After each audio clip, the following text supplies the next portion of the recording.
Seattle Mariners Hall of Fame, and a great induction it was. And Jamie, very appreciative, as you would expect. Jamie Moyer, one of the class people in Major League Baseball. And here's Jamie Moyer, the first pitch today, and not much has changed over the years.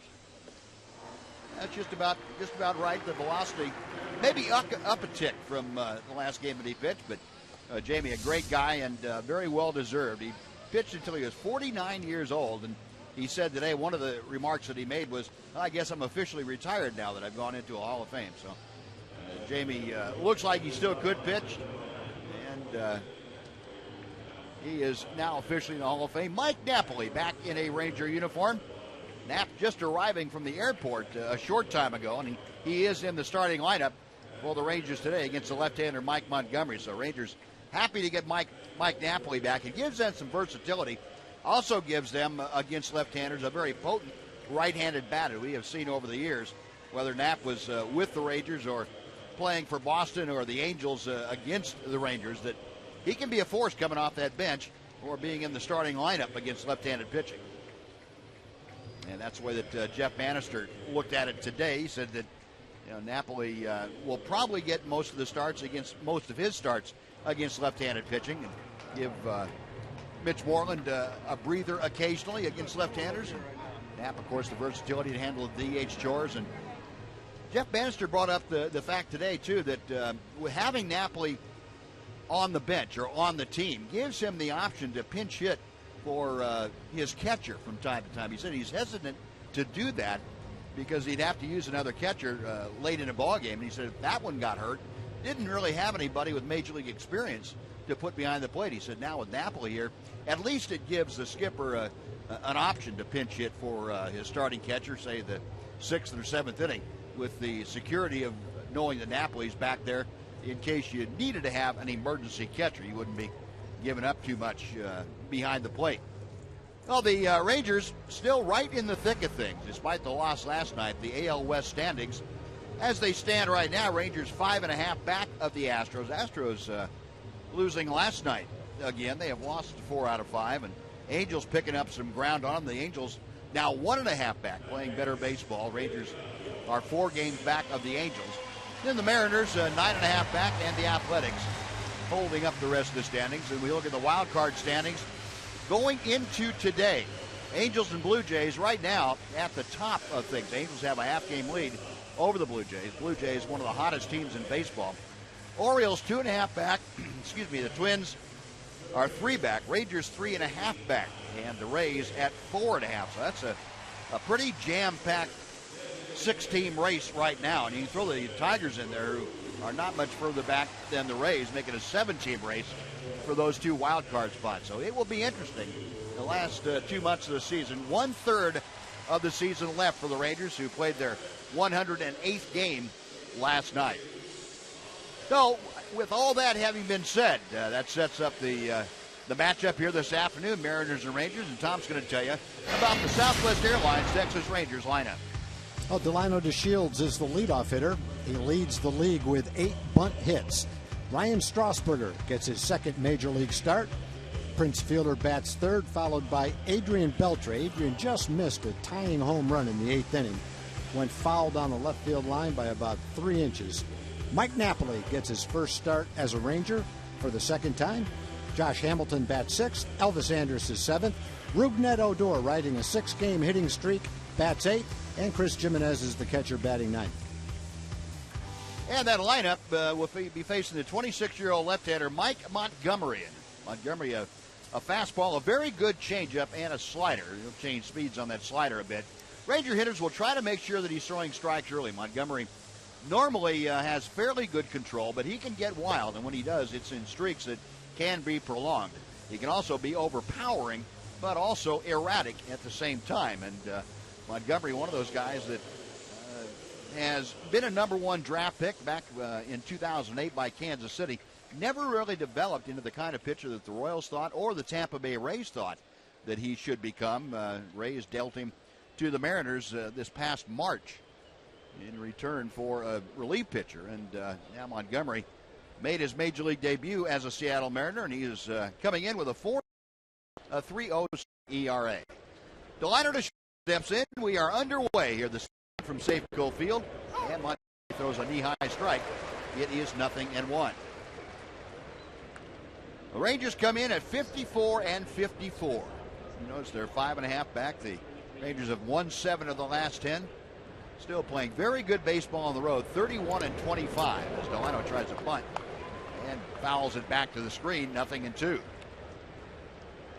Rangers still leading the major leagues in bunt base hits. Rougned Odor had a bunt single last night. Rangers have 4 more than any other team in baseball as far as laying the ball down and beating it out. Delano, the team leader, with 7 of them. Got him swinging. Well, Montgomery, a 3-pitch strikeout. That's how things begin here this afternoon. One away for Ryan Strasburger. It's always tough when you face a guy for the first time and he has a good changeup and you haven't seen it in the game yet. And that's exactly what happened to Delano. He didn't get the bunt down, fell behind in the count, and then became a victim of that good changeup for strike 3. Kind of like last night when Iwakuma threw him a split-fingered pitch on 3-2. Hadn't seen that pitch either, and Delano swinging through it for the strikeout. Strasburger 0 for 2 in his only start as a Ranger. Just called up from AAA last week. Goes after the next pitch and skies to shallow center field. Jackson a late start, but he comes on with time behind Cano to make the grab. That is out number 2. Well, Strasburger retired, 2 out. Prince Fielder coming up. Let's take a look at the Mariners defense behind Mike Montgomery here this afternoon. Mariners coming into this ball game 4th in the American League with that .986 fielding percentage. As a team, they have committed 56 errors. Brad Miller gets a start in left field. Jackson and Trumbo join him in the outfield. Montero the start at first. Everybody else in the same spots as last night, with Jesus Sucre catching here this afternoon. Prince Fielder batting .324. He's now 2nd in the American League with that mark. 0-2. Montgomery coming out here early, throwing a lot of strikes. Prince 16 home runs. That's tied with Mitch Moreland for tops on the ball club. 63 RBI. Got him swinging. Well, Montgomery, a very impressive first inning. 2 strikeouts and a flyout. Rangers gone in order. We played a half inning at Safeco. Rangers 0, Mariners coming up.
About the Mariners starting lineup.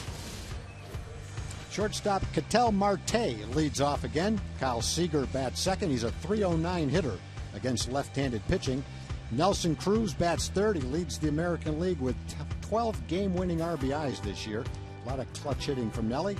Robinson Cano bats fourth. Jesus Montero, .344 in his last 12 games, hits fifth. Austin Jackson is sixth. Mark Trumbo is 7th. Brad Miller gets the start in left field. He's played shortstop, second base, left field, right field, and center field this year. Jesus Sucre is the catcher. Yeah, Lloyd McClendon's club going against the young left-hander, 24-year-old Martin Perez. In our progressive scouting report, going to build on his last start out. That for Martin, an 8 1/3 innings of just 2-hit baseball against San Francisco. We'll get back to that in just a second as he throws strike one to Marte.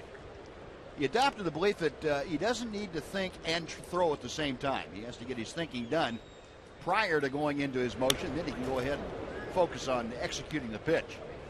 And that, for Martin, a great progress step, because he had been trying to do too much, and backing off really shows signs of maturity as a pitcher on his part. Marte, a .217 hitter, takes inside off the plate. 1 ball and 2 strikes. Marte, just a 21-year-old, starting shortstop now for the Mariners. 2 balls, 2 strikes. Mariners come in at 51 and 59. You saw them, they're at 9.5 games behind the Astros in 4th place in the AL West. They have played havoc, though, with the Rangers this year. The Mariners are 6 and 1. Marte down on strikes. That tag is made, and just to make sure, Chris Jimenez throwing on down to first for out number 1. Take a look at the Ranger defense delivered to you this afternoon by the New Braunfels Convention and Visitors Bureau. Well, a couple of defensive changes. Ryan Strasburger is in left field this afternoon. Mike Napoli in the lineup playing at first base. The Shields and Hamilton in their customary spots in the outfield. Odor and Andrus. Adrian Beltre over at third. Just 2 errors in 318 chances. That figures out to a fielding percentage of about .994. Kyle Seager, a .269 average as he steps to the plate.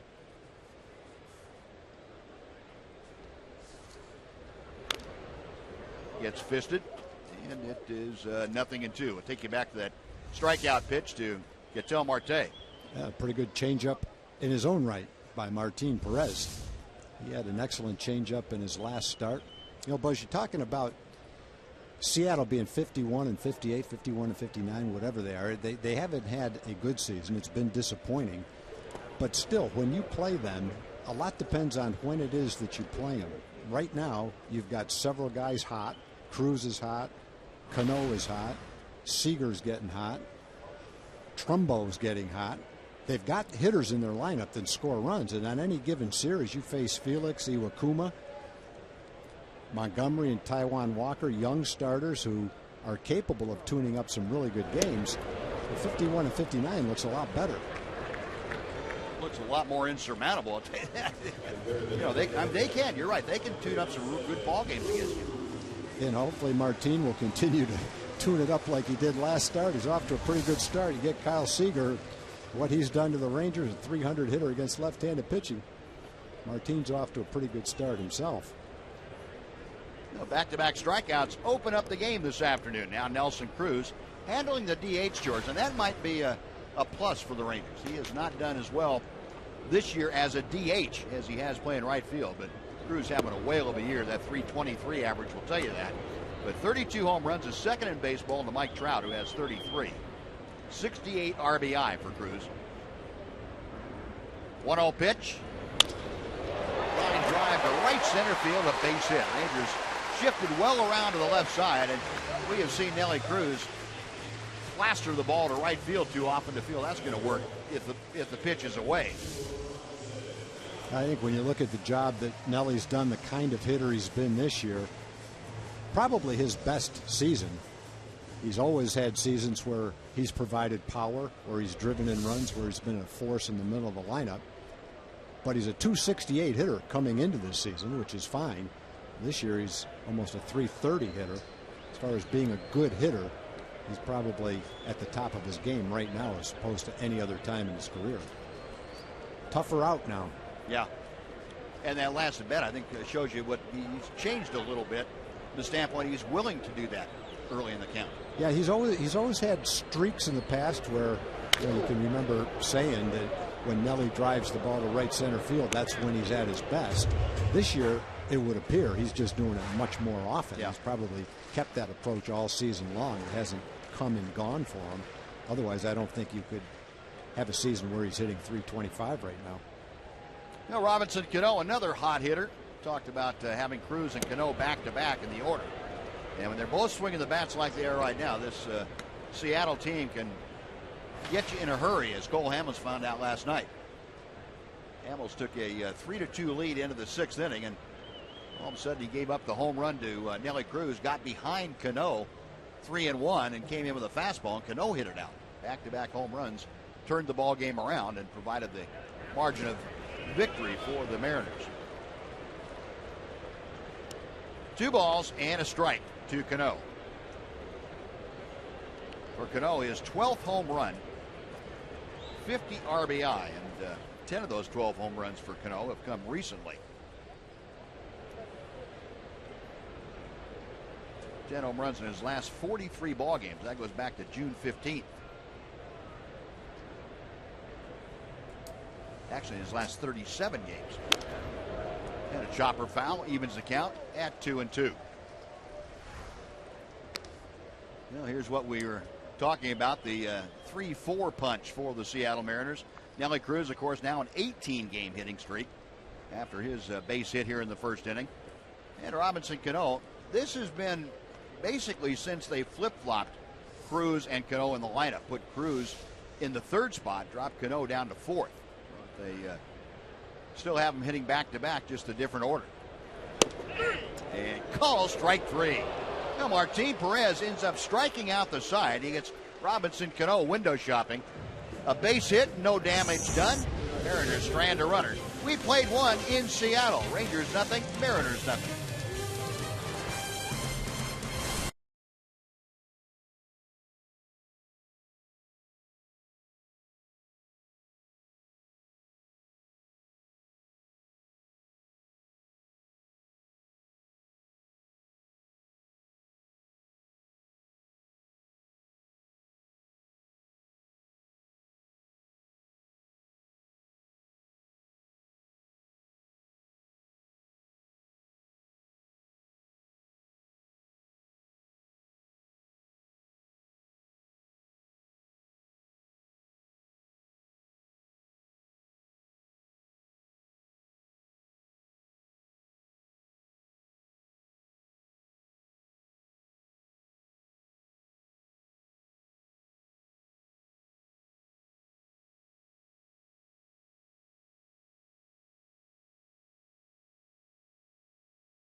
Southwest Data Strong Fan, and you just might see yourself on one of our upcoming broadcasts. It's all brought to you by the good folks at T-Mobile. We'll have our selection for today a little bit later on this afternoon. Scoreless ball game as we head to the 2nd inning. Adrian Beltre, Mike Napoli, and Josh Hamilton. Mike Montgomery fires a tailing fastball for strike 1. Beltre batting at .264 with 9 home runs and 30 RBI. That changeup that's low, 1 ball, 1 strike. Beltre, the former Mariner, spent 5 years up here, 2005 to 2009.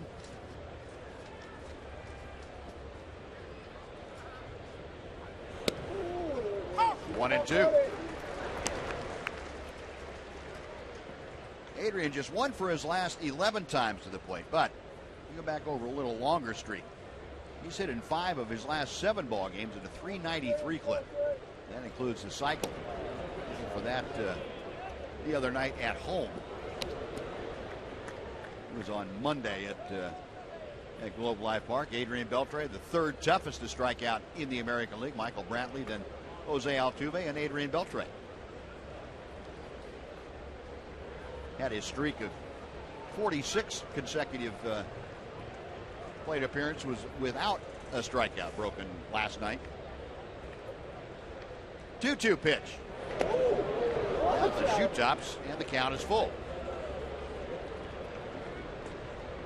So Beltre taking this one down and in.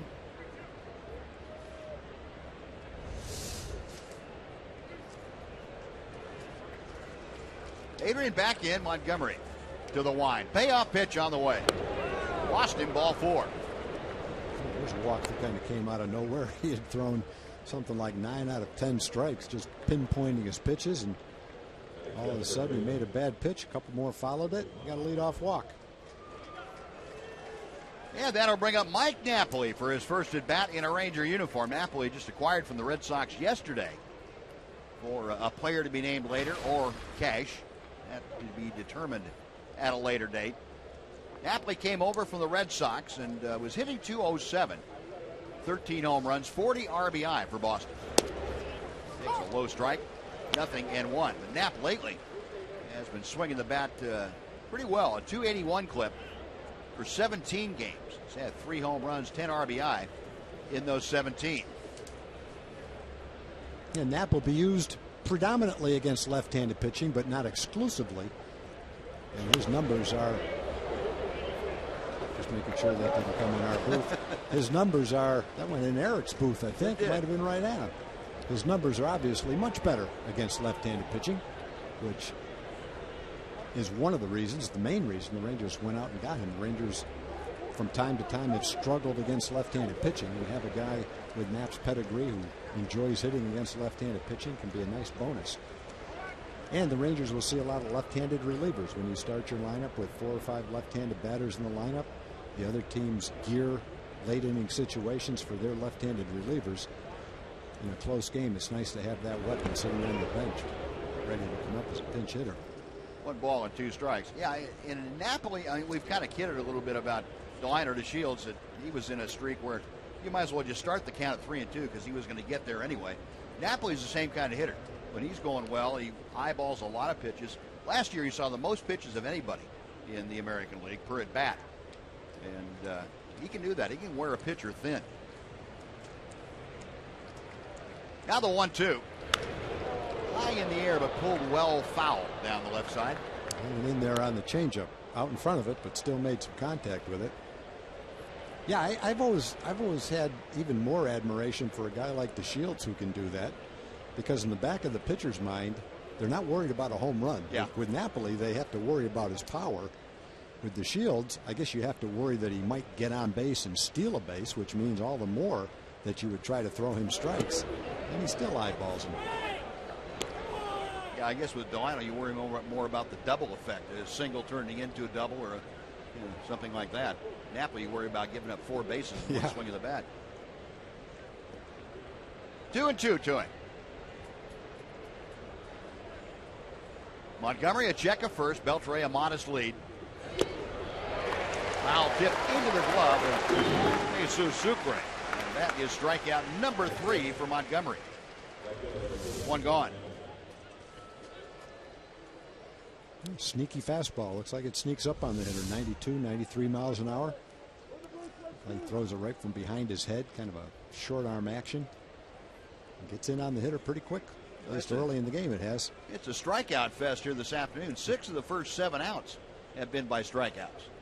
3 by Martin Perez, 3 by Mike Montgomery, 1 out. Josh Hamilton. A .252 hitter steps in, and the overshift employed now by the Mariners. Sweeping breaking ball for strike 1. The shortstop Marte stays in his normal spot, but third baseman Seager moving over to the first base side of second, so he in effect becomes the normal second baseman, and then Cano moves over into the hole between first and second. See, some teams employ this for when you have a third baseman that maybe doesn't throw quite as well as the shortstop. They'll have the third baseman have the shorter throw and have the shortstop stay in his normal position, or it doesn't have the range of your shortstop. 1-1 to Hamilton. A little bit low. 2-1. Josh, a 2-hit game last night. Pair of singles. That's his second straight multiple hit game. And over the last 17, Hamilton picking it up a little bit. He's hit 275.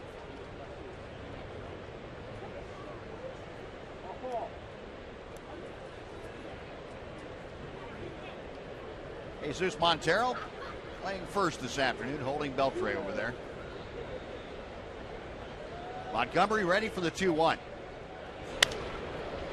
That evens the count.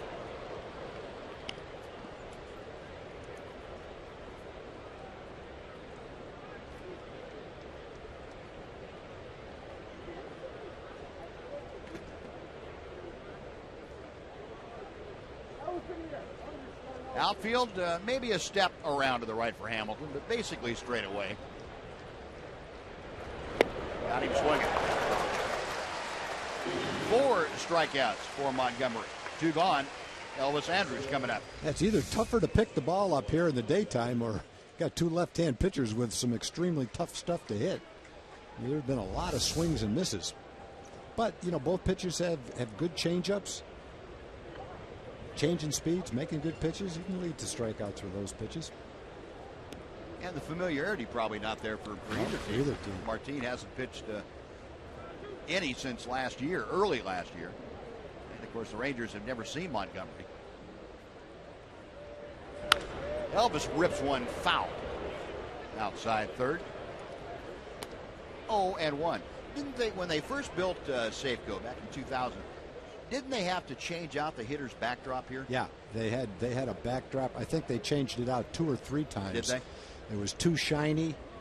There was glare, and they kept trying to find what kind of surface to have and what color the black paint had to be. And whatever it is now is what they decided on. Yeah, I remember that. Quick throw by Sucre, and just back ahead of the tag, Adrian Beltre.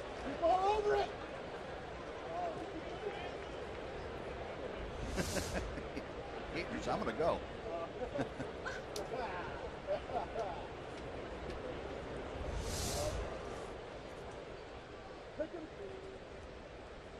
Adrian telling our Emily Jones the other night when he had this cycle, he said, the reason I got it is I'm fast. And it's fast enough. Yeah, fast enough. The cycle is such a random thing when you see some of the people who have hit for the cycle, but it's unbelievable that someone would have 3 of them. Yeah, we're going to have a challenge here now on that pickoff by Sucre at first. So Lloyd McClendon got the news a little late from upstairs, but he got it in time to suggest the umpires huddle up, get on the headsets to replay command center back in New York, and let the folks back there take a look at the play at first base. And the crowd here seeing the replay on the big video board out in center field have already made their choice. Yeah, I don't know that that's conclusive, though, with all that dust between his fingers and the base. Yeah. And he couldn't tell for sure whether the glove actually made contact. This is what they saw on the scoreboard and what got the faithful here kind of excited. Well, I don't know if he touched his hand, did he? Yeah, his fingers moved. It looked like anyway. But again, the call on the field was safe, and so there has to be clear and convincing evidence that the call was incorrect for it to be overturned. Didn't convince me. No? No, Okay. I'm saying he's safe. All right. And that actually is where the burden of proof lies, whether they can satisfy the Ranger broadcast team. I would think so.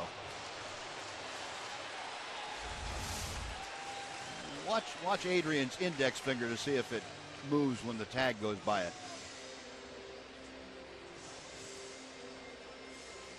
It went down. Yeah. And whether that was just an involuntary reflex or whether the glove pushed it down, that's not for me to decide.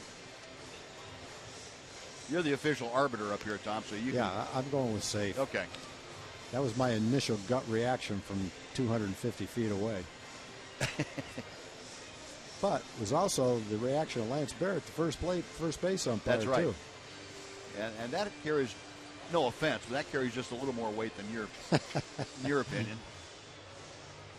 At least on the game. Well, if that's what's on the board, a safe call, then, as we've said a lot, you have to really show with convincing evidence that he was out to overturn it.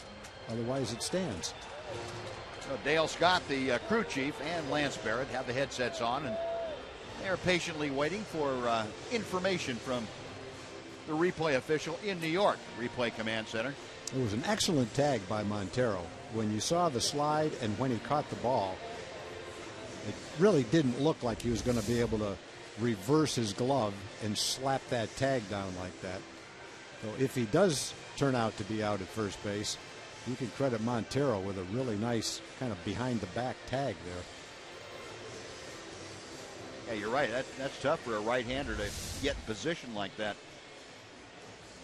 Yeah, he's not really looking at the base in the hand. He just catches it. Oh, he got the call. Yeah, they're not going to call him out.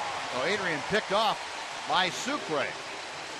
Call is overturned, and the Rangers recipient of a replay overturned call. So that'll do it for the Rangers in the second.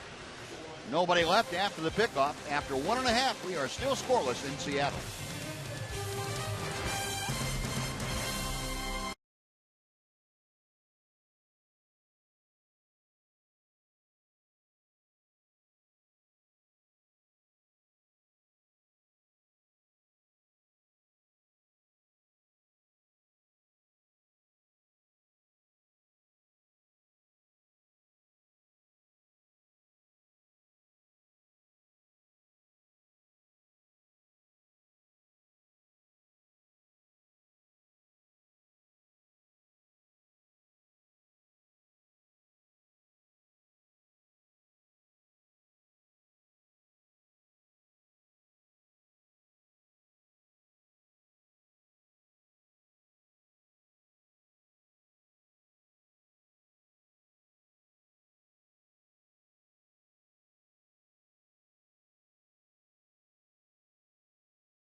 Ford dealer.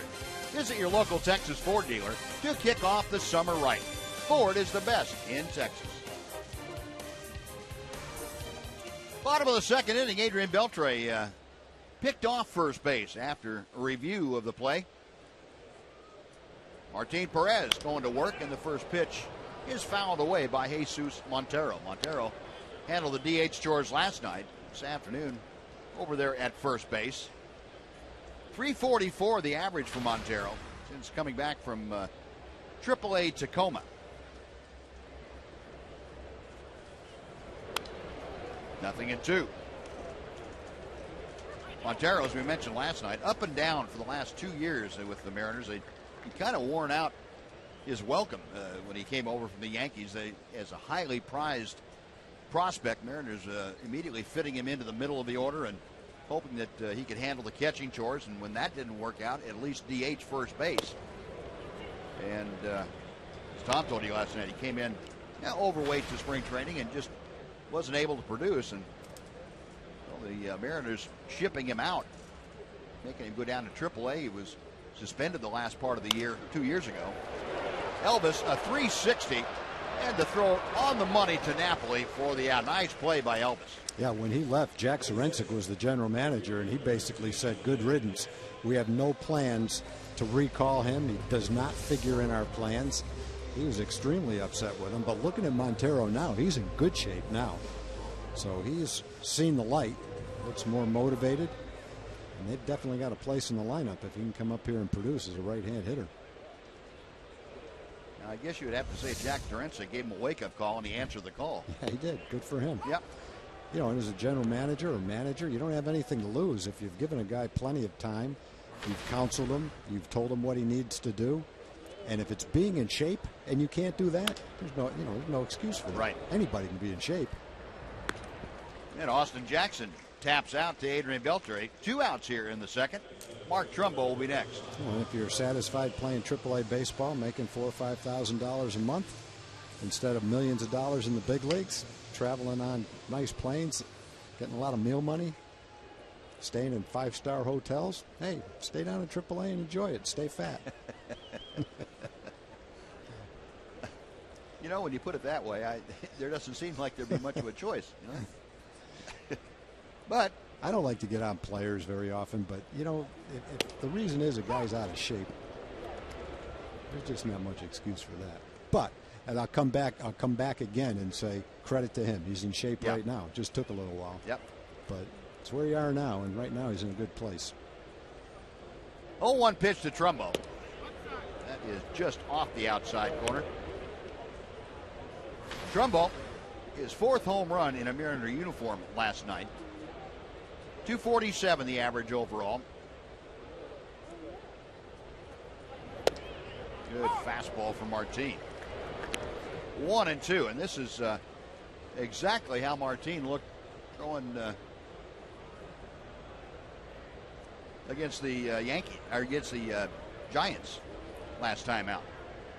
Spotting up that fastball, and then the off-speed stuff playing off of it very well. Out of play. Yeah, just a remarkable game against the Giants. 80 pitches. Almost finished off the game in less than 90 pitches. I don't know how many strikes he threw. 60 out of 80 strikes. Some ridiculous number. At one point in time, it was like 36 or 7 strikes and 8 or 9 balls.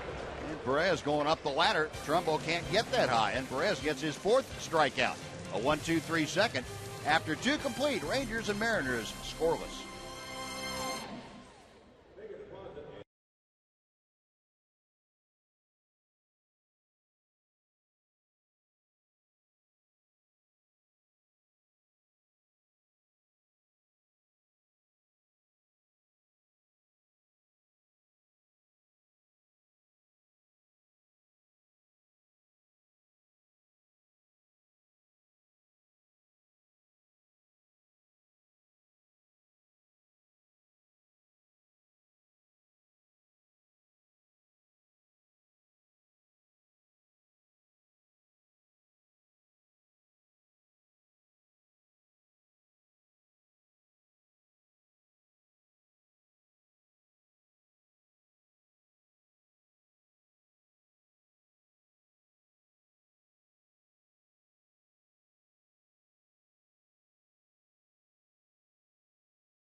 And the first 10,000 fans 14 and older will receive one of 4 different Star Wars themed t-shirts. That's courtesy of Takis. Fans will also enjoy appearances from a lot of the Star Wars characters out on the concourse. Visit TexasRangers.com. You can purchase your tickets there and make plans to join us on Saturday the 15th. Elvis Andrus left standing at home plate when Adrian Beltre was picked off first base by Jesus Sucre. Well, Elvis starts with a brand new slate. 1 ball, no strikes now. Elvis, 256, 4 home runs, 39 driven in, taking ball 2. A number of people to acknowledge from Texas last night. We have a couple more today. Tom Geyer and his daughter Cindy are here from Carrollton, Texas. I want to say hi to all their friends back home in Texas.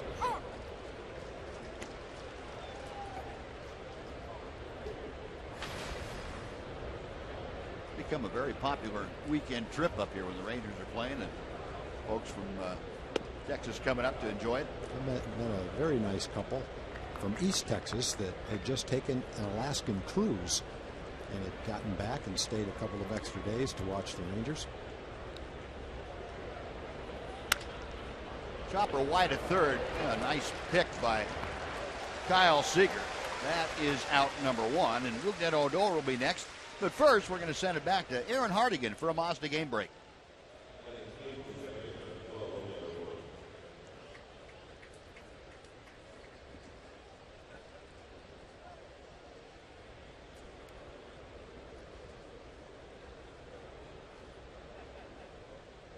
All right, Aaron, thank you. What have they won? 7 in a row. 7 in a row.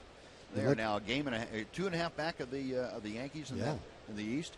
When you look at the different races and the wild card implications, if you're the Rangers right now, it would appear the best thing to do is focus on the West. Yeah. Try to win the West. Yeah. You've got the Yankees playing great baseball. Toronto, no one's hotter than they are. Odor chopping 1 foul outside first. 1 ball, 1 strike. Rangers are 5.5 behind Houston. Angels are a game and a half behind Houston. Oakland's beating Houston today, early in the ball game. Be a lot of scoreboard watching from here on in. Yeah. A lot of teams still in the mix. Good thing for the Rangers is they played all these teams, especially the divisional teams. That's out of play off the bat of Odor. It's 1 ball, 2 strikes. Yeah, with 1/3 of the season left, I don't know how many of you were for or against the second wild card, the inclusion of that, but it's really turned out to be quite a bonus, I think, for a lot of cities to stay in the race a while longer. You know,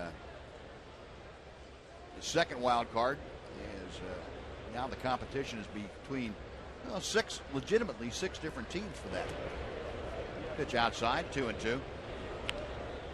Yeah, it's hard to argue against any change that seems to benefit more and more fans in more and more cities. It's pretty hard to argue with that.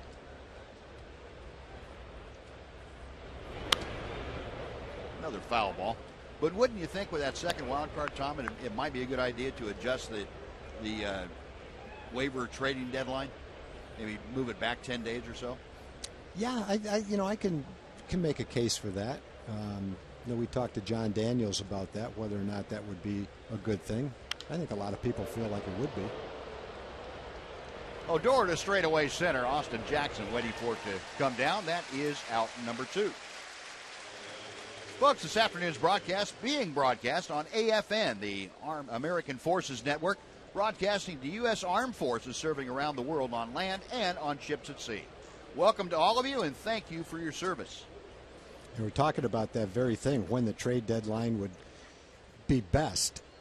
And it's hard to say for sure. Right now, with 2 months to go in the season, I think in some cases there might be more teams in contention right now than there will be 2 weeks from now. Things might weed themselves out, work themselves out, and there'd be fewer contenders 2 weeks from now. Seems like the earlier you have it, the more contenders there might be.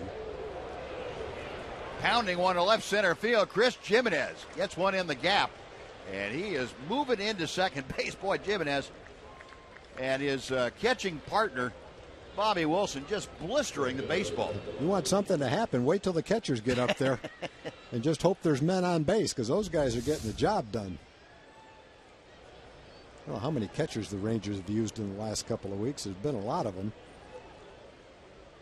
Four. Chris, four that I can think of. Four, and two more right here. And Chris just got called up within the organization. Bobby Wilson obviously came from outside the organization. But I don't think there's any way that you could expect this kind of production. Talking to Jeff Bannister today, he would say, you know, the one thing I want from my catchers, and most managers would say this, is defense behind the plate, and both of those guys have done that. Anything else is a bonus, but what a bonus it's been, the offense that both these guys have provided. And there's what we talked about in our pregame about the catchers catching fire, and that's an understatement. These guys, let me revise that. There have been 5 catchers. If you go back to Carlos Corcoran when he was healthy, Corcoran and Chirinos, Tomas Delis before he was traded, right, and then you got the 2 Wilson and Jimenez now, and that's all in the span of what, 3 weeks? Yeah, something like that. 2 balls, no strikes to Delino DeShields, his second at bat of the afternoon, trying to pick up Jimenez from second base. In at the knees, 2-1. Delino went down swinging at that outstanding changeup by Montgomery in the first inning. Delino currently hitting at an even 260. Trying to snap that 0 for 11 that he is mired in. Still getting on base, though. 8 walks in his last 9 ball games. To right field, but that's going to slice back into the seats. 2 balls and 2 strikes. When Montgomery first got called up, he had a great month of June. His ERA in June was 1.62. His ERA in July was 5.88. But then his first start in August, his last start against Minnesota, was a solid start, 6 innings, 1 run. He had a stretch of 3 games where he threw back-to-back shutouts, only gave up 1 run in almost 24 innings. So he had an incredible run. Fell on some hard times. Seems to be throwing very well again. Just missed the inside corner, and all the umpires in the stands hooting and hollering. They thought that was strike 3. It looked better watching it play in live action than it does on our Fox tracks. No doubt that ball was inside. That runs the count full. Shields trying to get on base, also bring home Chris Jimenez from second. Now Montgomery's payoff pitch. Over the mound, tough play for Cano. Off balance throw, not in time. And here comes Jimenez. He is going to be out. Whoa, what safe. A slide. Safe. He got in under the tag. Sucre tagged Jimenez up around the shoulder. And Chris Jimenez got his feet in before the tag was applied. And the Rangers lead it 1-0. Now that's a run. You've got a catcher at second base, speed at the plate, hit a chopper up the middle, barely beat it out at first base, and then the catcher comes barreling home, looks like he's going to be out easily, and puts a great slide on him at home plate. Had the call originally, but I think they're going to challenge it. Yeah, Lloyd McClendon's out. He's going to challenge that because he won the first challenge. He had his challenge left. Take a look at it full speed.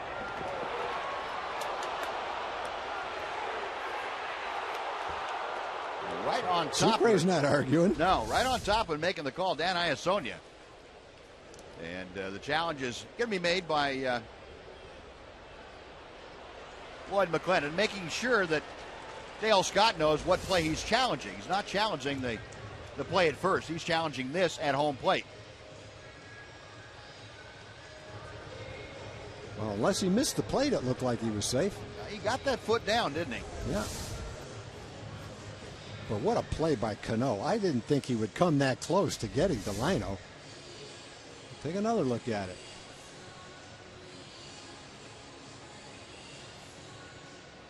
Yeah, boy, it's tough to tell from either of those angles whether his foot got the plate, his left foot got the plate or not. Well, Dan Iasonia had a great look at it. He had the right angle. He stared at it, and after the call, he pointed to home plate like, yes, he tagged it. So he was pretty sure of his call. And again, going back to Cano's play up the middle, he made it a very close play at first base. It wasn't Delino running. Not many right-handed hitters could have come close to beating that out. Let's check another angle. This might be pretty definitive considering what we've seen. That's what I was afraid of. That foot didn't quite, at least from that angle, didn't look like it quite got to the plate. But again, I don't know. Dan Iasone there, that doesn't definitively show space between the foot and the plate. I didn't see any space. I don't know how you could. You might be right, Buzz, but I don't know how you could call it without seeing that gap. Especially when they look at the replay and they see the angle that the umpire had. Right. I think you have to show some respect to the home plate umpire, who's right on it. Uh-oh. Yeah. Oh, there you go. Is he touching it? Yeah, that's, I don't know. The tag is applied right there. I think you could make a pretty good case that the angle of the sole of his foot wouldn't allow it to touch home plate. But you can't see it. Yeah. Again, clear and convincing. Now, what's clear and convincing in New York might be a little different than what's clear and convincing here. I just go back to look at the umpire's got a perfect angle at it. You can't see it for 100% clarity. I'm going with a call from the umpire. Okay. Again, that goes our way. And oh man, I'm 0 for 2. You're 0 for 2. You're out of challenge. I am done.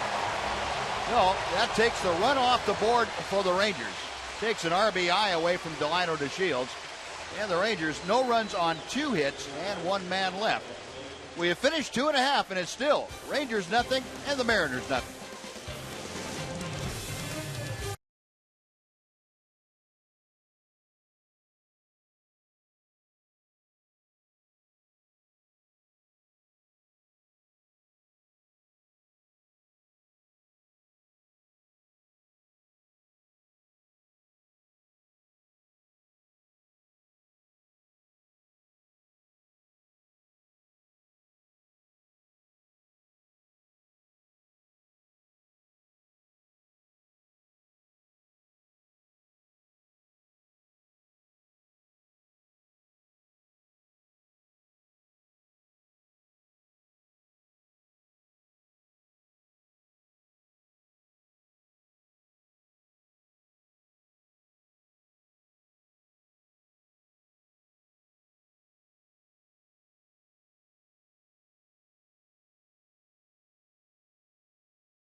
Was out. Here's the definitive look that in New York they saw, and yeah, there's the space we couldn't see from the other angles. No.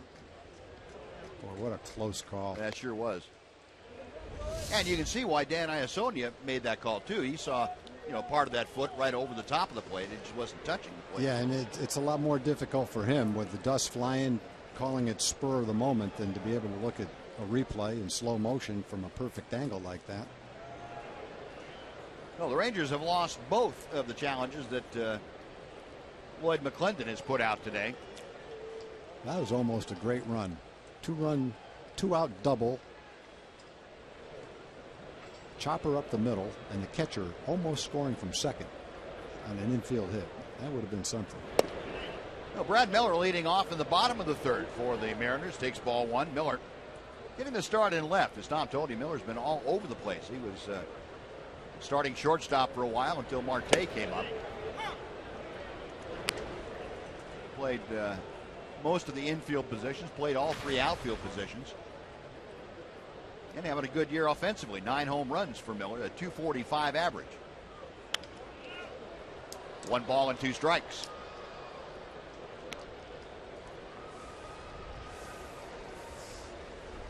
Martin Perez has struck out 4 of the first 7 hitters that he has faced here this afternoon. Giving up just 1 hit. That one a Nelson Cruz single. Evens the count now, 2-2 to Miller.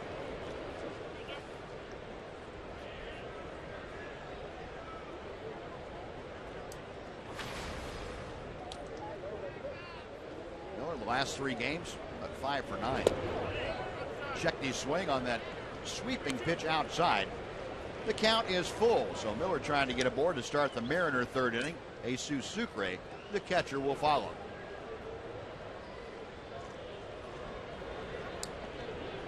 Perez to the wind, the 3-2 pitch. Going outside, ball 4. Well, the leadoff man aboard, and before Jesus Sucre comes up, let's check in with Emily Jones.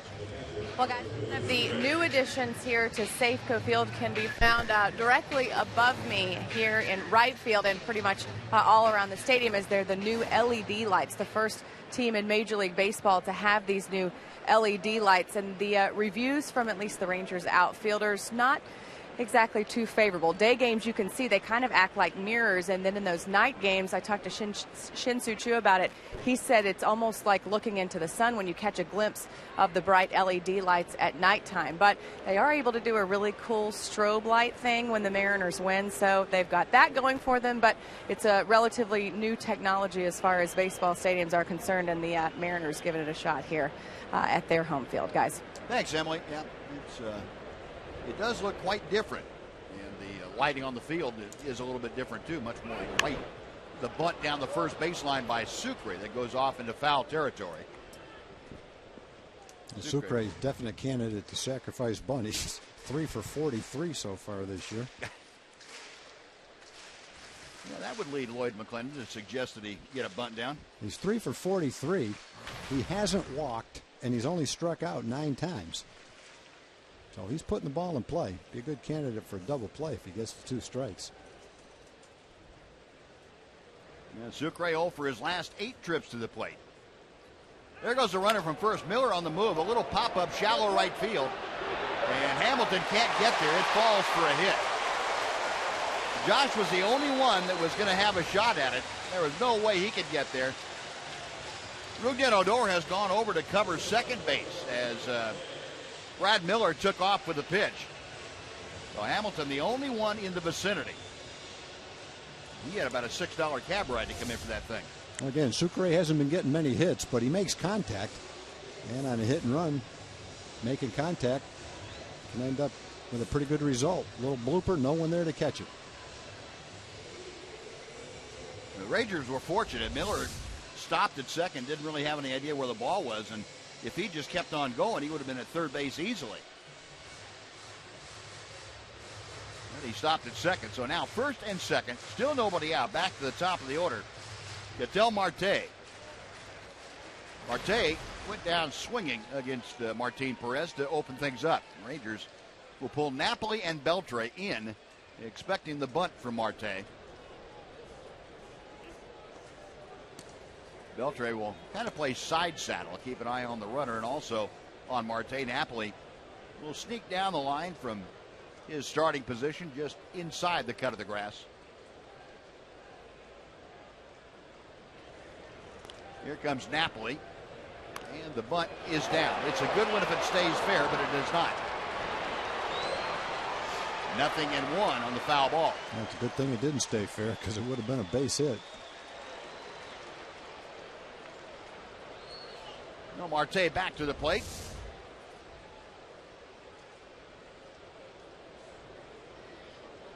A good job by Chris Jimenez. Bounce out there on that and make sure it had no chance to come back fair.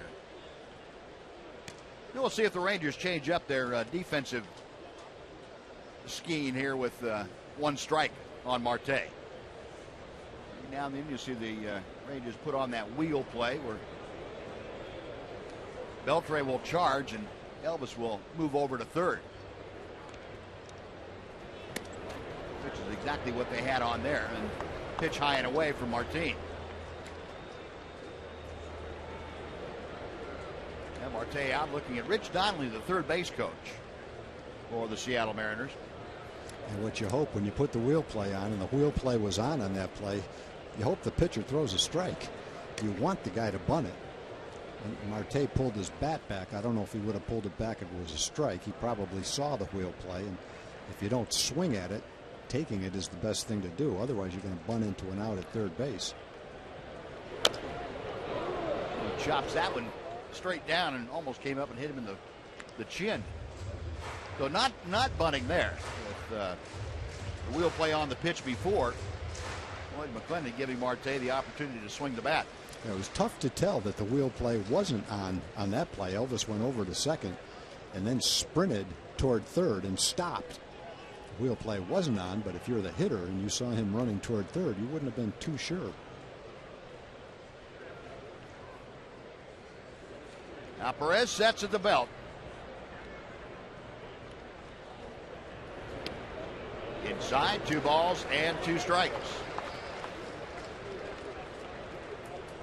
Marte 1 out of 3 last night. Martin Perez had to work out of a difficult situation here in the third. 2 on with nobody out.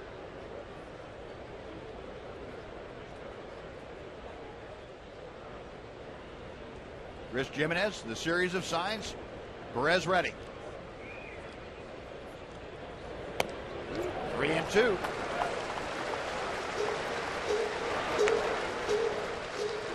Martin missing with that changeup. And now with a full count, Marte, the leadoff hitter. You've got a tough customer waiting in the on-deck circle. That would be the third baseman, Kyle Seager. Really love to have a double play right here. But Marte not the easiest guy to double up because of his speed. Pickoff play at second. And, a little quicker and a good throw might have had him.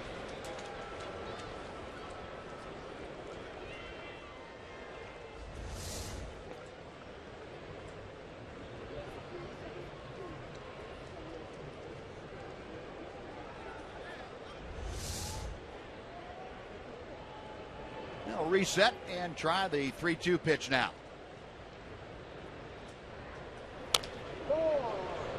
Come back and try it one more time.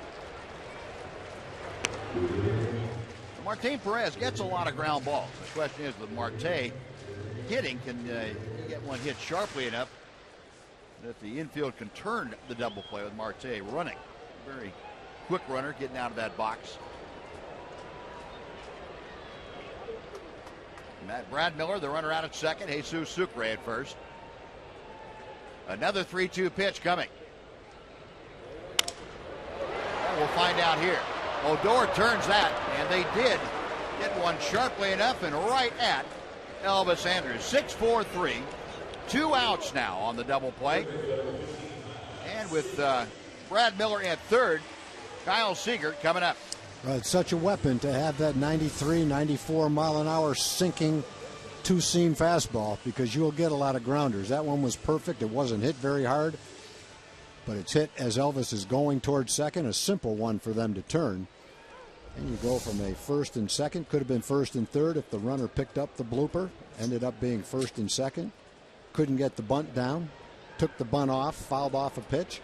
Got to 2 strikes, hit the ground ball. Now there's a man on third with 2 outs. So a good turn of fortune for the Rangers in that inning. Yeah, Kyle Seager, who struck out his first time up, fouls off that first Martin Perez pitch. Seager, as we mentioned last night, numbers this year much better against left-handers than against right-handers. He's hitting .309 against left-handed pitching. Career average against the Rangers pretty solid, .329 for Seager. Among active players, that is the 4th highest average.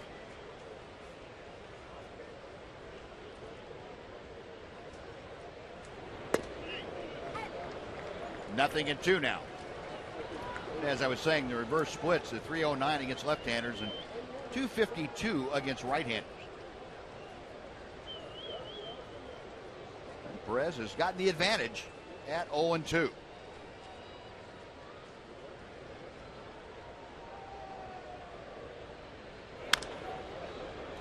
try it one more time. You mentioned that Seager's a good hitter against left-handed pitchers this year, over 300. You can tell by the swings he takes. He's not fooled. He's taking his normal swing. Doesn't back off at all against the lefty. Sometimes you'll see left-hand hitters fooled, wave at pitches, move back when the ball's in on him. He just hangs right in there and takes a good swing. Doesn't strike out much anyway. He's a contact hitter. 1 ball and 2 strikes. Martin Perez with 46 pitches here this afternoon. This really is the first chance that Mariners have had to make him work at all. The first 2 innings were fairly quick pitch count wise. Brad Miller, who started this inning off by getting a walk, is all the way over to third, but he's there with 2 outs. Ground ball pulled to Rougned Odor, and that'll be it. Nice play by Odor. Nice job by Martin Perez. No runs, a hit, a walk, and 1 man left. After 3, Rangers nothing, Mariners nothing.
Book your low fare now at Southwest.com. And by Mazda. In every car we make, you'll see why driving matters. A scoreless ball game. We head to the top of the 4th inning here at Safeco Field.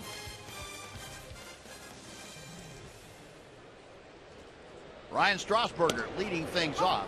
And he runs up as if to bunt, takes the strike on the outside corner. Strasburger, a fly ball to center field, his first time up. Ryan hits out of that wide open stance. 1 ball and 1 strike. Buzz, I was thinking about you this morning during the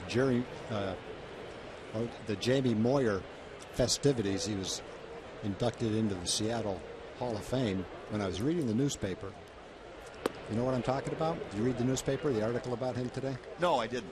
He said early in his career, when he was struggling, fairly early in his career, he saw something that Doug Jones said. Doug Jones was one of the elite closers back then with a mid-80s fastball and a great changeup.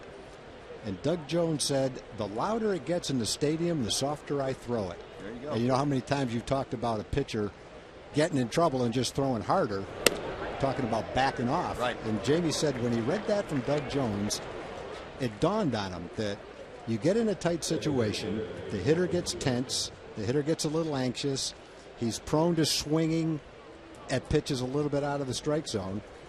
And all Jamie did is back off a little bit, throw more changeups, take a little bit off his fastball. Yeah. And it was that point in time that his career turned around. Yeah, it's, you know, if you have the I guess intestinal fortitude is the right way to put it, to do that. And it takes some guts to be able to get into a tight spot and feel like you're not trying as hard as you can. Especially when you're only throwing 85 to begin with. Yeah. You'll find out that hitters will get themselves out more often than you can possibly get them out on your own. Well, that's interesting. Yeah, I was really interested in that. It's a good line by Doug Jones. Louder it gets in the stadium, the softer I threw it. Yep. And Jamie, what a career he had. It's just remarkable. He was 33 years old when he came over to the Mariners, and he was 66 and 77 as a pitcher. And from that time on, between the ages of 33 and 49, he won 203 games. Just unbelievable.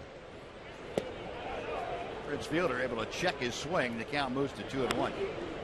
He would probably be the guy that would make hitters madder than anybody else when they're facing him.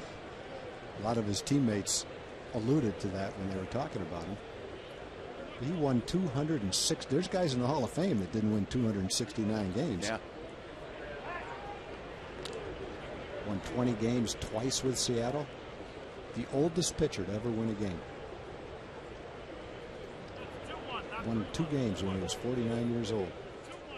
That's when he said today, I guess I'm finally retired. Yeah. It really wasn't as big a joke as it sounded. No. He only retired a few years ago. Fielder rips one to left center field. Up the alley, it is off the wall. Strasburger ripping it around third. He will score. Fielder into second, an RBI double. And the Rangers take a 1-0 lead. Well, that's one of the harder balls that Prince has hit over the last week or so. He ripped that ball in the gap. And it's nice as a hitter to hit a ball in the gap with a guy like Ryan Strasburger on first base. A lot of guys cruise into third when they're held up by the third base coach. But when you see Ryan's speed going around the bases, it was easy for him to score. Miller makes it a little bit easier when he launches this high fly into the infield over both cutoff men, and it rolls into the pitcher. That pitcher's mound, that pretty much made sure he was going to score. But leadoff walk. Yep. And then the double gets the Rangers on the board. And Fielder with his 64th run batted in this season. Here's Adrian Beltre. Adrian drew a walk in the second inning. He is trying to pick up Fielder from second.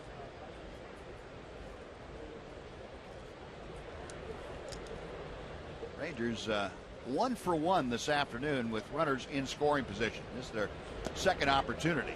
Beltre a check swing. He went around as the first base umpire Lance Barrett threw up that right. Adrian asked for it. He did. Ask the first base umpire. Okay, I will. Strike.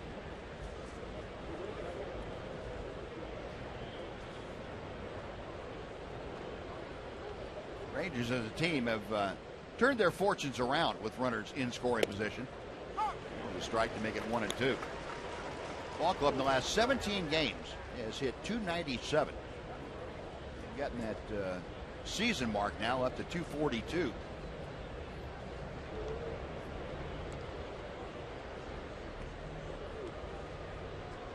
Beltre out of the box momentarily, now back in.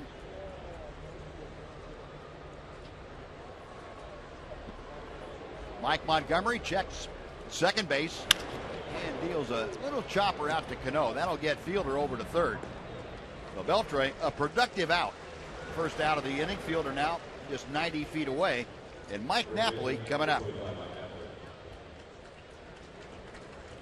Well, folks, on Sunday, August 16th, the first 15,000 fans will be treated to a Medical Center Arlington Adrian Beltre bobblehead. Just join us to see the Rangers take on the Rays that night and get your collectible bobblehead at the same time. Visit TexasRangers.com, or you can call 972 Rangers if you prefer. So 1 out. Mariner infield now pulled all the way in, and Napoli takes a strike on the inside corner. Mike went down swinging in his first at bat since coming back to the Rangers. Napoli spent the last 2.5 years in Boston trying to pick up Prince Fielder from third base.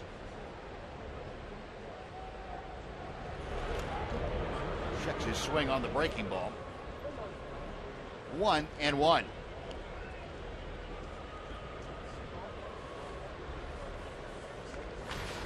Knapp, you'll remember an important part of the Ranger teams in 2010, 2011, especially going down the stretch in those years. He, particularly against his former team, the Angels, he just lit them up. That year, he had 325, 323. He was just unbelievable. Yeah.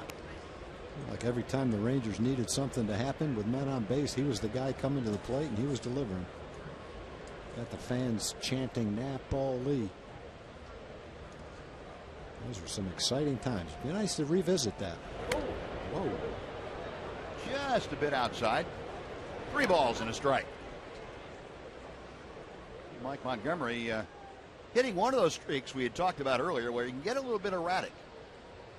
If you're patient enough, you can use that against him in a spot like this. He started out in the first inning throwing almost every pitch a strike, and now it's almost even. 30 balls, 35 strikes.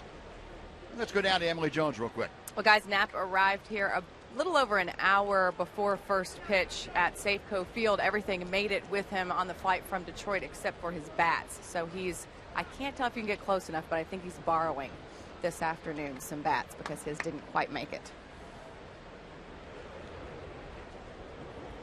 Well, knowing the way hitters are, if he hits one, he'll start using these bats instead of his own bats. Guys can be a little superstitious like that. And this is a very bat-sharing team, I've noticed. Adrian and Prince often sharing the bats. We talked earlier on the last homestand about Elvis using Josh's bats. Yeah. So a very giving and sharing team. Well, you know, they can get as many of them as they want, so this is a good point. I'm glad they do. I'm glad they don't hoard them. It used to be a lot harder to get bats in the old days. You go into the equipment manager and tell him you wanted some bats. He says, well, you got 6 or 7 of them in there. I don't see like you need any more. Now, if they don't have 6 or 7 extra dozen bats, they don't have enough.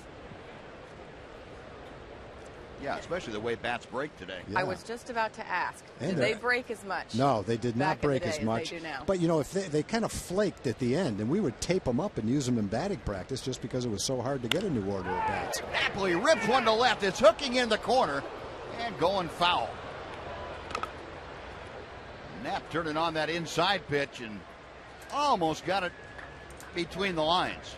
When you used to go in and look at the bat rack in the equipment manager's room, if you saw more than maybe 24 extra bats at the most for a player, that was unusual. Now, if you don't see 6 or 7 extra dozen bats, it's probably a surprise. There used to be maybe 2 bat bags that you'd bring on the road. Everybody put their extra bats in one bag, 1 or 2 bags. And that would be plenty. You might bring 5 or 6 bats. Now each player has their own bag where they can probably fit, I don't even know, 8 to a dozen bats in it. So you go on the road now, and if there's 13 position players on the team, there's 13 different bat bags on the bus, on the plane. Well, Napoli works that 1-out walk. So the Rangers now runners at first and third. Fielder over across the diamond at third base. Josh Hamilton. Opportunity here to get the Rangers further out in front. It's 1-0 Texas. Hamilton a strikeout his first time. He takes ball 1 low and outside. Josh has excelled in these situations this year. When he's had the opportunity to drive in runs, he's usually gotten the job done. That base hit to right field. In to score, fielder Napoli will stop at second. Hamilton the RBI base hit. The Rangers lead at 2-0. Good at bat for Josh right there. Good at bat. Got a little bit of a shift on. He found a hole. Last night he found a hole on the other side of the second baseman. This time it was between first and second. That's what Josh has to do. He expands the zone a little bit. He's known to chase a ball so that when you get one that hangs, you have to hit it. And he did. You don't want to miss that chance. The next one might be down and away, down in the dirt. Gets a little bit tougher. But if you can pick the good pitch to hit like that and drive it, you can work around swinging at some pitches out of the strike zone. Just can't miss your pitch. That time he didn't. Yeah, Josh driving in his 18th run of the year. Rick waits out to talk with Mike Montgomery and Jesus Sucre, his battery. So 2 runs across for the Rangers here in the 4th inning. Runners at first and second, still just one out. Elvis Andrus had a ground ball to third his first time up. And Elvis, another one of the Rangers that has been doing a very good job driving runs. A line drive to right. Trumbo toward the line makes the catch. That's too bad. He hit that ball nicely. Sliced it right on the button. He got it up a little bit. He might have been able to get it over Trumbo's head. Trumbo, like most right fielders, shade Elvis the other way a little bit. Now, if he hits that ball against the Astros, it's at least second and third with a run in. Yeah. Because where they were playing in right field, they probably weren't going to be able to get back and catch that ball. Well, 2 outs. Here's Rougned Odor for his second at bat. He's still got Napoli at second, Hamilton at first. Odor, a fly ball to center field his first time. Leans on that breaking ball. It's 1-0.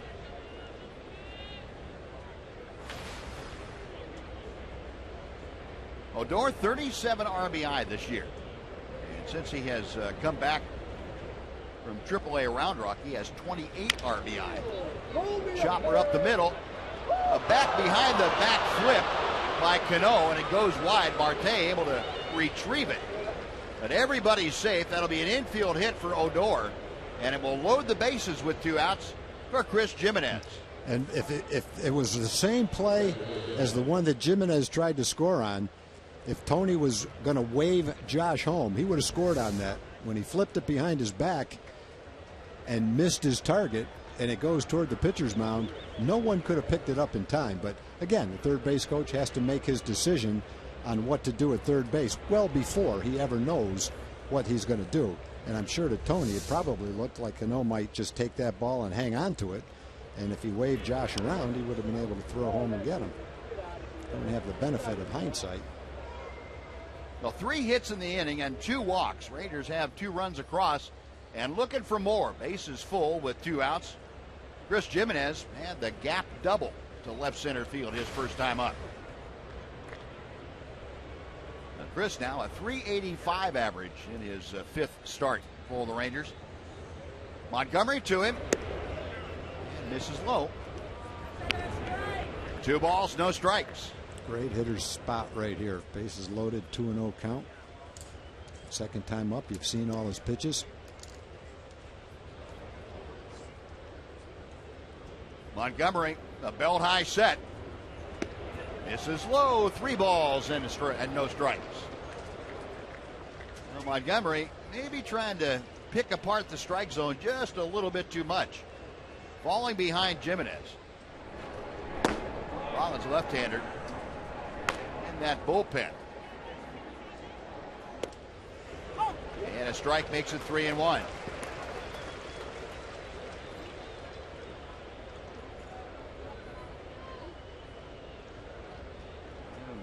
Numbers we were talking about, the Rangers 3 for 5 today, runners in scoring position, 244 the average.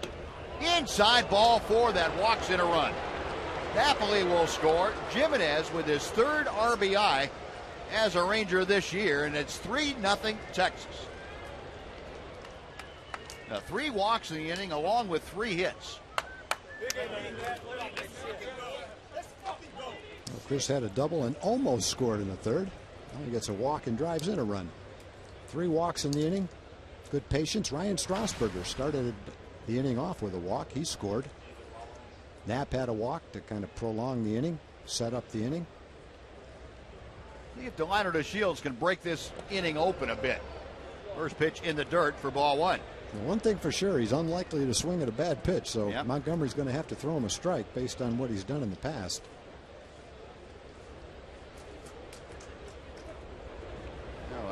Convergence of the left side of the infield along with Sucre and Montgomery. Now Delino had an infield single that almost turned into an RBI single. Had it not been for the replay review, he would have had an RBI. Chris Jimenez called out at home plate on review. Delino 1 out of 2 though. That broke an 0 for 11 streak that he was in. 2 balls, no strikes. And Montgomery now has almost thrown the exact same amount of balls and strikes, 39 balls and 41 strikes. Command has left him. Boy, he was sharp the first 2 innings. 4 strikeouts, 6 ups. No, let's see. He walked a guy, had a pickoff, but 6 batters. And he has fallen behind Delino to Shields. 3 balls and no strikes. You know Delino is going to make him throw 2 strikes at least. Yeah. Inning by inning, you see he's already up to 34 in this frame. He's 54 pitches in his last 2 innings. 3-0 the count. Now 3-1. Kind of a derisive cheer going up here at Safeco.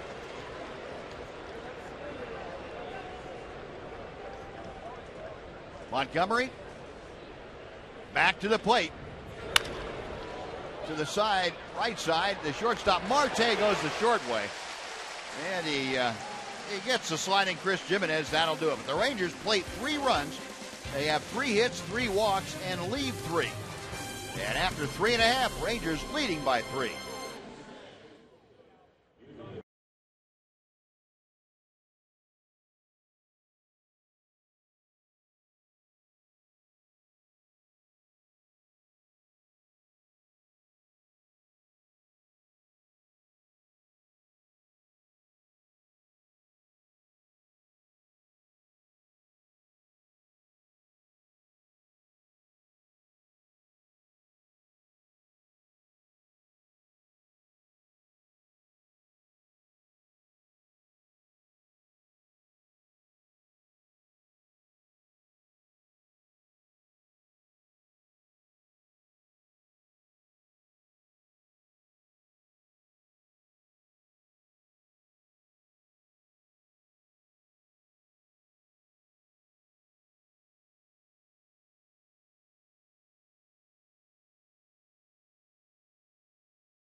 Martin Perez now with a pretty safe 3-run lead as the Rangers put 3 on the board in the top of the 4th.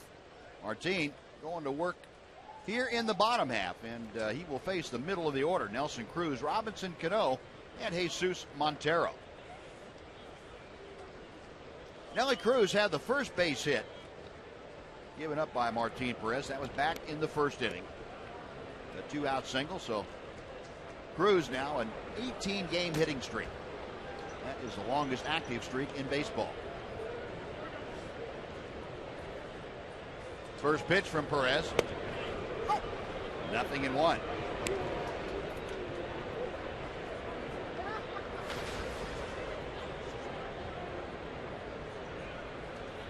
Left-hander back to the plate. Good pitch in on the fist of Cruz. No balls, 2 strikes. Now the hits leader in the American League, now Nelson Cruz. He has moved ahead of Prince Fielder. Cruz with 136. Fielder with 134. Jason Kipnis 132. 1 ball and 2 strikes.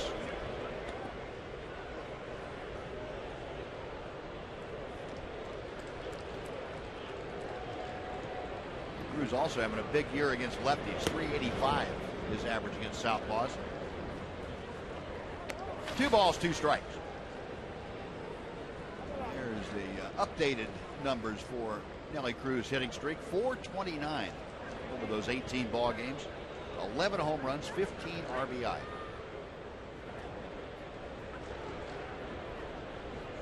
Martin Perez reading the signs. And now time called. Perez and Jimenez can't get together on the pitch selection. Now the 2-2.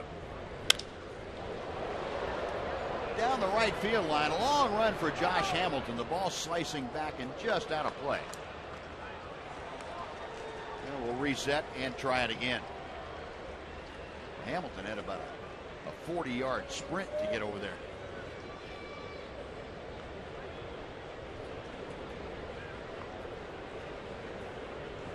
Yeah, the good thing with Josh is when he first got here, he had a couple little nagging injuries that forced him to miss some time, but recently he's been on a pretty good stretch of playing every day. That ball ripped fair down the third baseline and Karam's off the short wall, so Cruz will motor into second with a leadoff double. Boy, that ball was blistered. Man, he is some kind of hot right now. 8 straight games with at least one extra base hit. That's not a terrible pitch. It's a slider that's about 2 or 3 inches inside. And that didn't hit any of his handle either. It hit right on the heart of the bat. You know a guy's hot when he hits the outside pitch hard to right field and the inside pitch hard to left field. You, as a pitcher, you go, the only thing I can do is throw him something off speed and hope he swings at it out of the strike zone. Yeah. He's not doing that either. Now Cruz at second base to lead off this 4th inning. Robinson Cano now will step in. Now Perez able to work around a walk and a single to open up the 3rd inning. We'll see if he can get some magic here, but Cano drops it just into center field out of the reach of Elvis Andrus. Cruz had to wait and make sure that ball fell, and he advances only to 3rd. But Mariners now with runners at the corners and nobody out for Jesus Montero. That was a good pitch. He got way in on his fists. Cano blooped it just barely past the infielder. The ball really tailing in on Cano.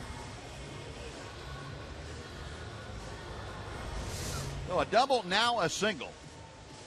Mike Maddox out there to slow things down a bit, get the attention focused on Jesus Montero, the hitter at the plate. That conference concluded. Jimenez coming back behind home plate, checking with the Ranger bench to see what the defensive assignments might be if the Mariners try to steal a run. Montero grounded out to short in the 2nd inning. Average for the year at .333.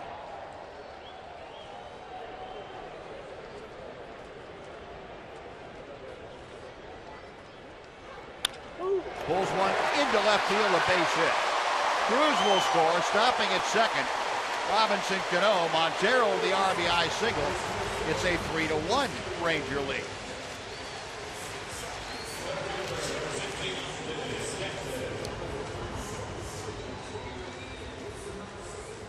Montero drives in his 7th run of the year.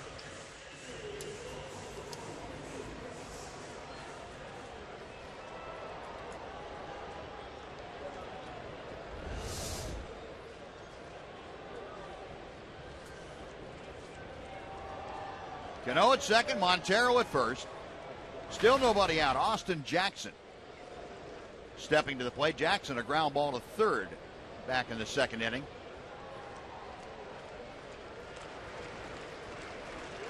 Jackson out of Denton Ryan High School. Fouls back that first pitch, 0-1. Austin Jackson with a modest 3-game hitting streak coming into play today. Been better lately, hitting over .270 in his last 22 ball games. Rangers still up at the corners, and just in case, Jackson is asked to bunt. Down to the count now at no balls and 2 strikes.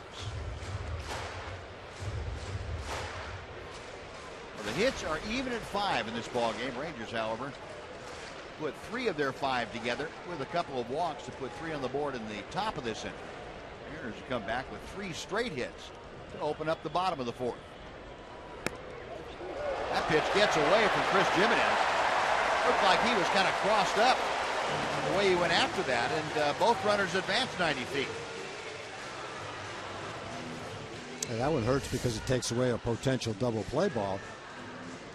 No, just got the glove up in front of his face. Chris went to catch it, and the glove blocked his view, and he had it clank off his glove. So it's going to be ruled a pass ball. Runners now at second and third. 1 ball, 2 strikes to Jackson. We'll try it again.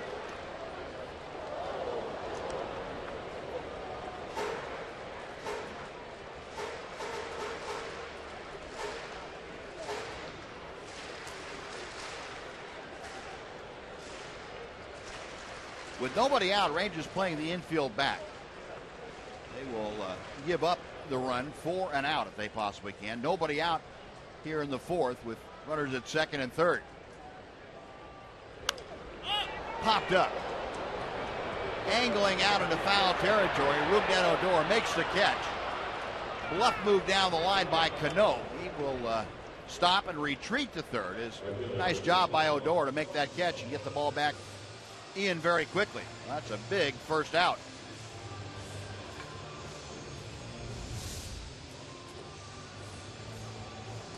You see Rougned calling off Napoli. Much easier play for him, better angle.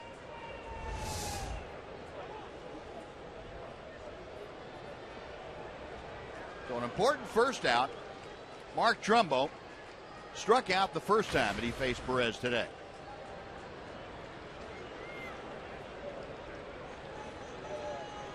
And now Chris Jimenez is going to go out and remind Martin that, hey, you've got first base open. Trumbo's got some power. Let's stay away from his power area, which typically is down and out over the middle of the plate. As Thomas said during this series, Trumbo likes to swing the bat. He is not one to take a walk. This season, not particularly good with runners in scoring position, just 122.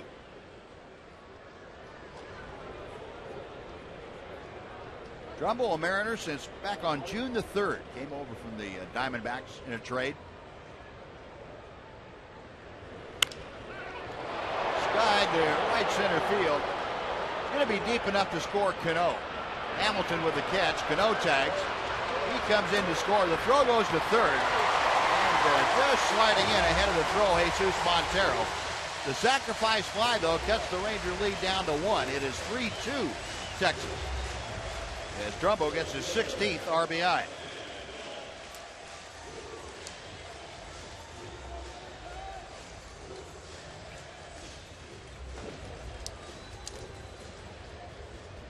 Well, that pass ball immediately coming back to hurt the Rangers.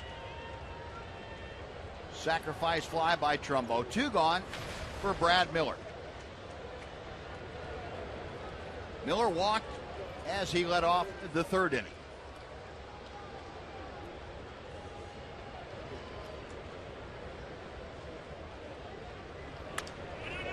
Out of play to the left. 0-1.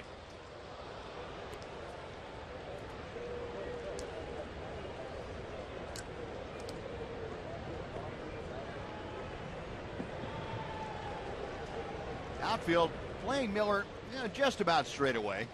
Center fielder Delino Shields maybe a step toward left center.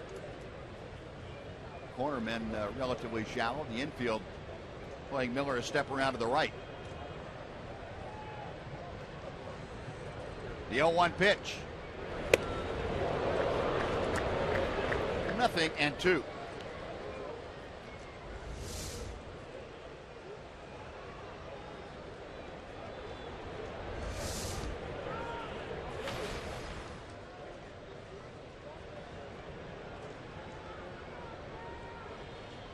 Miller this year been pretty good in these situations. 297. Takes that in the dirt. Nice job by Chris Jimenez to keep the ball right at home plate. A ball and 2 strikes.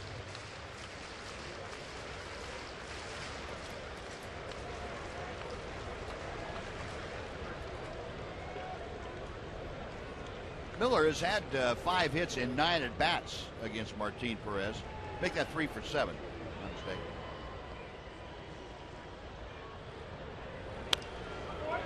Pokes that one back and out of play. Still 1-2.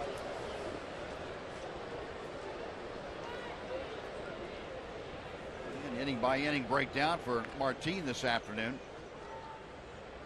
20 pitches in the third. That was a scoreless frame. He's given up 2 runs here in the 4th inning, however, trying to keep it at 2 runs.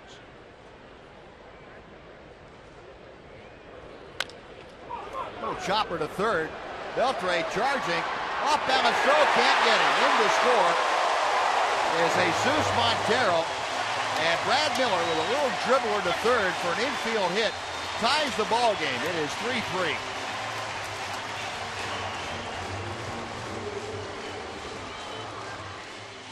They've had a couple of hits this inning. Cano's broken bat blooper. And now this little dribbler with 2 strikes. Adrian's playing back. He has no chance to get Miller, who runs well. He's just desperately trying to make any kind of contact he can, which he did, and dribbled an RBI hit. Well, the Rangers with 3 in the top of the 4th. The Mariners have come back with 3 in the bottom of the 4th. Jesus Sucre, who blooped a single to right field his first time up, steps in. And a toss driving Miller back. You got to keep an eye on Miller. He's 11 out of 12 this year in stolen base attempts.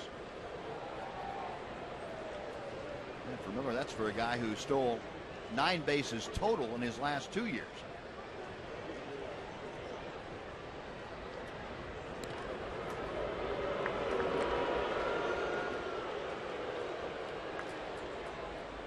Well, the Mariners with 4 hits in the inning, 3 runs across. Martin trying to close the door on him without any further damage. Foul back, and the count is 0-1.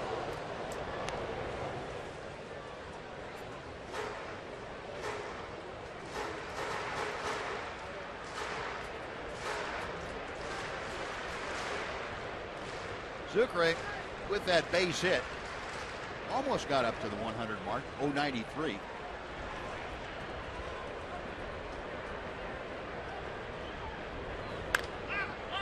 Towering pop fly, shallow left. Backing out Elvis. He's being called off by Strasburger, and that will do it. But the Mariners put together 4 hits to have 3 runs in the inning. 3 runs and 1 man left. After 4, 3-3 the score.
Set to Star Wars music, and it's sponsored by Takis. There will also be special appearances by the Star Wars characters out on the concourse. Visit TexasRangers.com and use the coupon code FIREWORKS for $14 upper reserve tickets. Well, David Rollins has come out of the Seattle bullpen to take over now here in the 5th inning. So Mike Montgomery out after 4 innings of work, 5 hits, 3 runs. They were all earned. 4 walks, 4 strikeouts. And David Rollins will be on the hill now in a 3-3 ball game. Rollins out of DeBerry, Texas. Went to San Jacinto College down in Pasadena, Texas. Originally drafted by the Dodgers in the 2008 draft, but didn't sign. Chose to go on to San Jacinto and drafted by the Mariners a couple of more times and finally signed with the Toronto Blue Jays in the 2011 draft.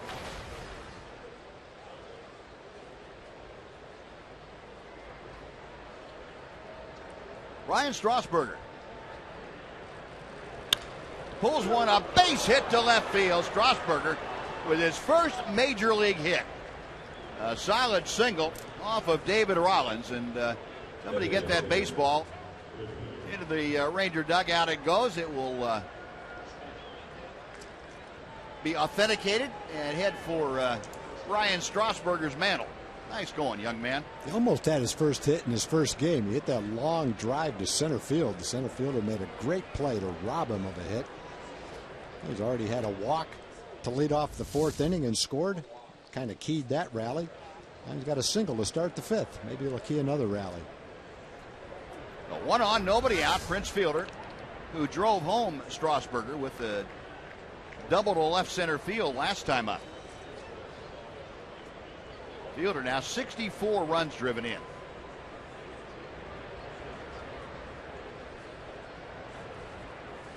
Rollins checking Strasburger.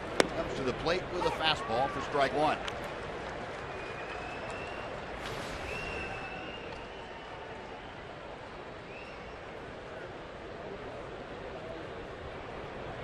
Prince facing David Rollins, who was a Rule 5 draft from the Houston Astros organization by the Mariners.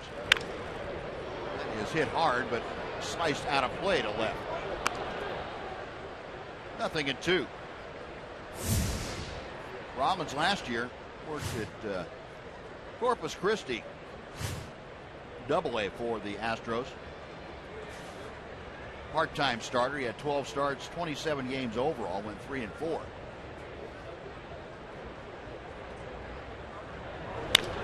Hit it hard right at the first baseman Montero. The reverse double play and the tag not in time to get Strasburger. Well, Montero coming up with that rocket. And he tried to get the double play the tough way. Strasburger, at least for the time, is safe at second. You see him holding the runner and only gets it, a couple of feet off the bag, and the ball hit right down the line, ends up being right at him. Sticks his glove out, ball goes right in his glove. We know about Strasburger's speed, and we just got a pretty good example of it there to beat that throw to second base. Now he's in scoring position with 1 out, and Adrian Beltre takes a knee-high strike. Beltre 0 for 1 today. He's walked and grounded to second. Well, everything is even. 3 runs apiece, 6 hits apiece. Adrian trying to untie it. 1-1.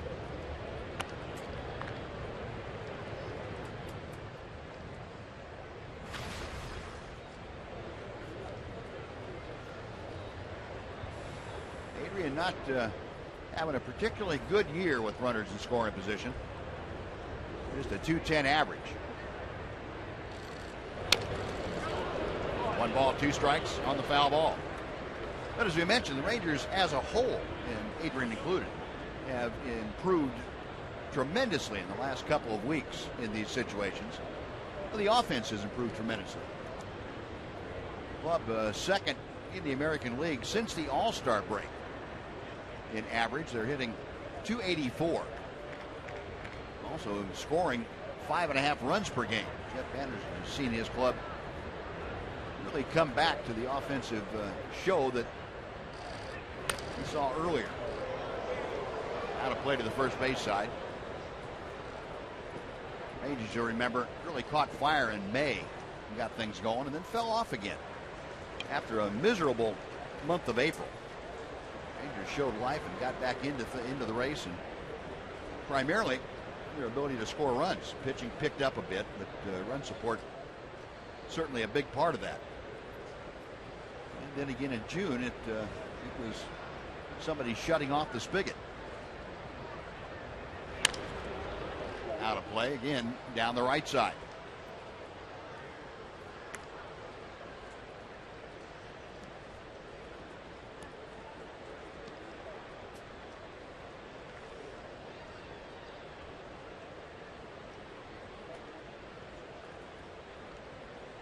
David Rollins, a 25-year-old, coming back with another 1-2 pitch. Chopper to short. Marte double clutches, still has time to throw out Beltre. On to third goes Strasburger. No, 2 away, and Mike Napoli will come up.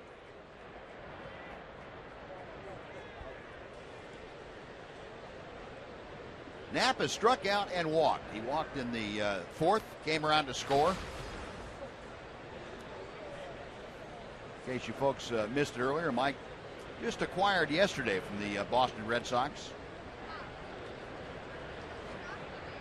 Happy to be back with his former club as he takes strike 1. Against left-handers this year, Napoli had 7 home runs and 113 plate appearances.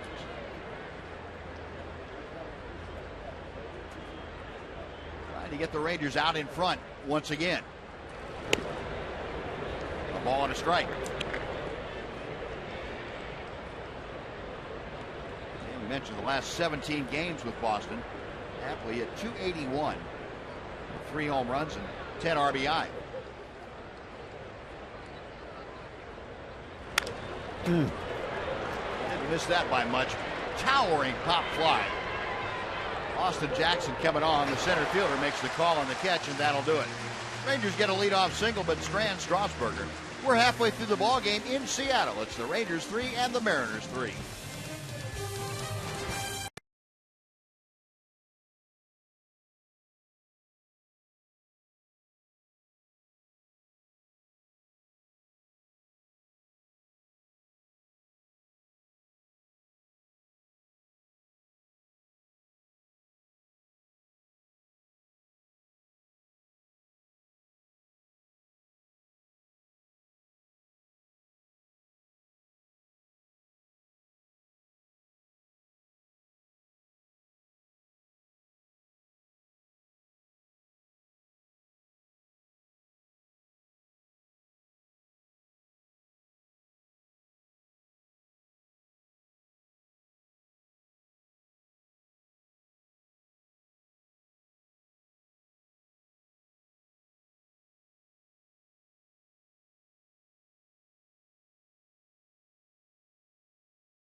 And older.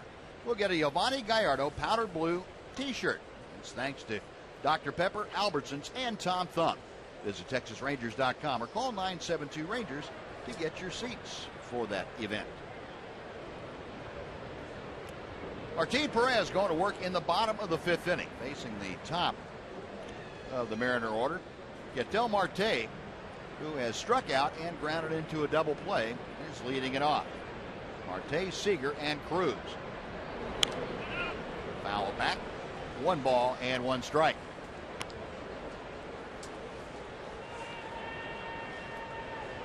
And Martin had to throw a lot of pitches in the 4th inning. They had a couple of scratch hits, a little blooper and a little dribbler.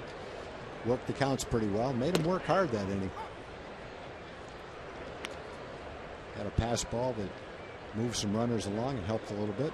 We'll see if he can bounce back here in the 5th inning. Nice quick 1-2-3 inning. Get the Ranger hitters back in the dugout. Marte ripping that pitch foul down the left side. Still 1-2.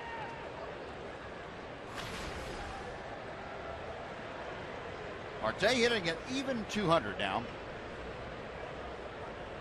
Been with the Mariners since he signed as a youngster in 2010. Fouls that next pitch off.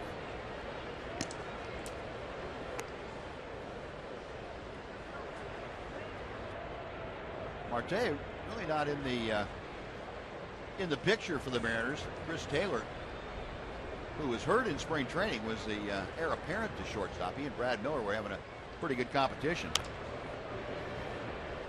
And then Taylor got hurt and Miller took over at short. Taylor came back off the disabled list. They had a fairly good competition for a month or so, and then Miller won out, was sent down, and then Marte came along. And he has pushed Brad Miller out of the starting role.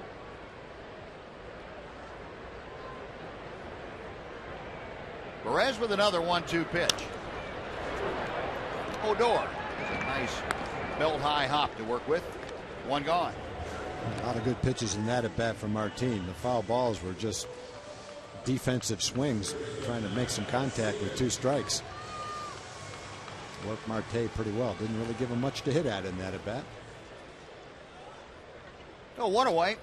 Now Martin Perez will face Kyle Seager. Seager is struck out, grounded to second today.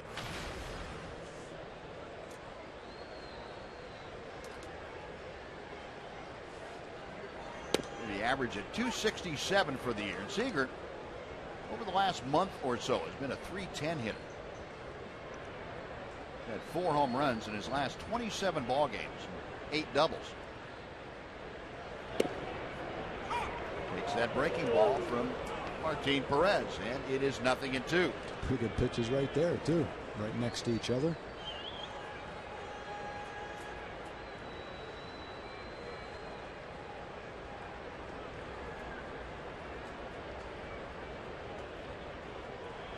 Martin, a long look in. And Seager pops one foul. That will be back into the seats.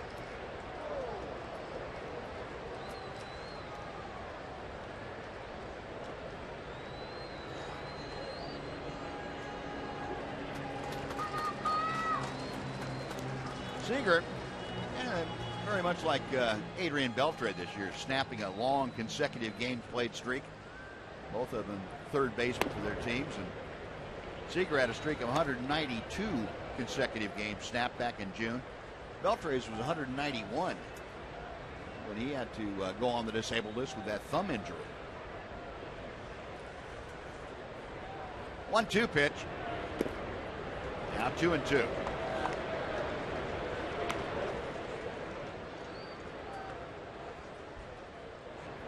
Martin at the 80 pitch levels. He works with 1 out here in the 5th inning.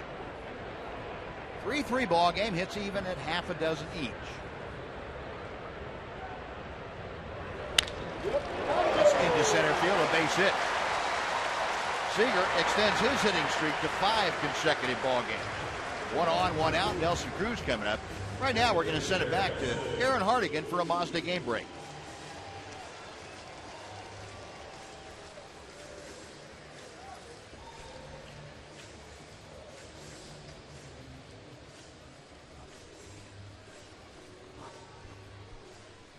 All right, Aaron, thank you. That was the final score. Last time it was 3-1, I guess. A's beat the Astros. Yeah, looking for leading contenders for Cy Young. I think you have to pretty much start with Sonny Gray. There's some pretty good competition, but he pitched another gem last night.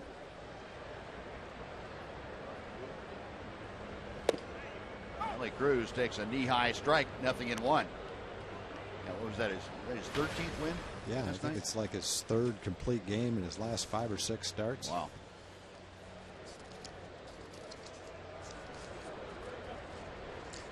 Cruz is singled and doubled today.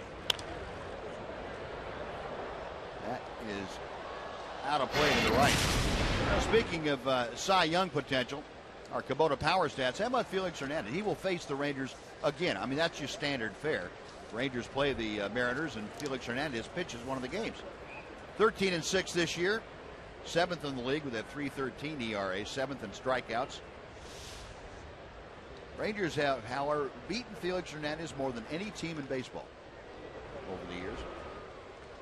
They've sure had their chances to do it. I think these have 40 career starts against them. I believe what it is. Yeah, I guess with divisional play the way it is, your most of anything against any team is probably going to be within your division.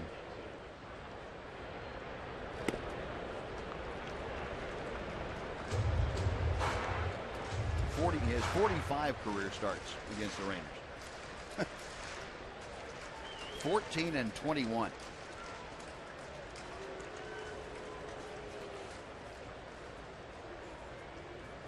A ball and 2 strikes to Cruz. Seager at first, 1 out. We play in the bottom of the 5th inning. Now 2-2. I know it may be stating the obvious, but Nelly Cruz really looks locked in. I think as Joe Madden would say, he looks very hitterish right about now.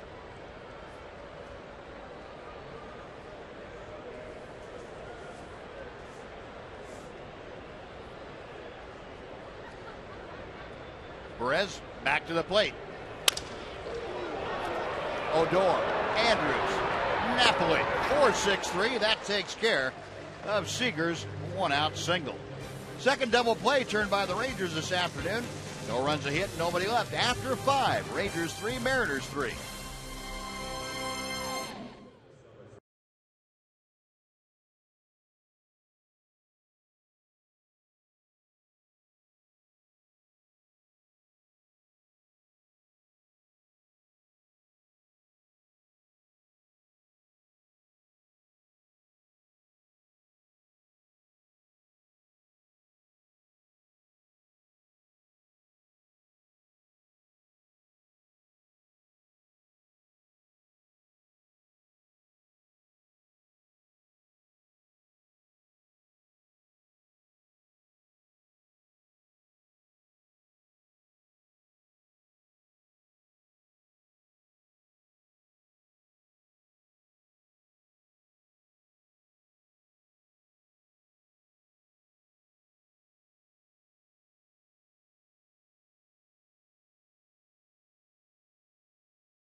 Today's jackpot is worth $500 and dinner for 2 at Sonic Drive-In.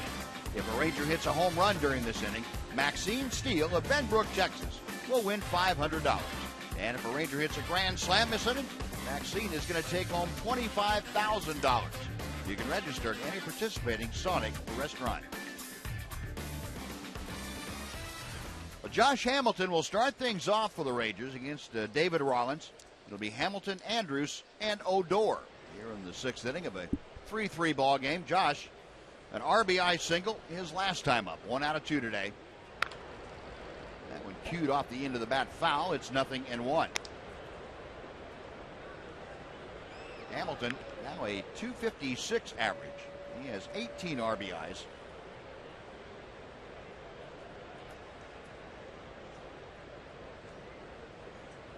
Rollins to the plate. That's rolled out to Cano at second.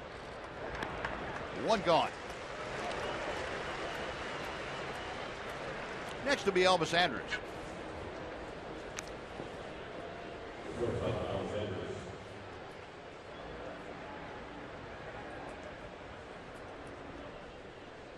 Rollins in his second full inning of work took over for the starter Mike Montgomery.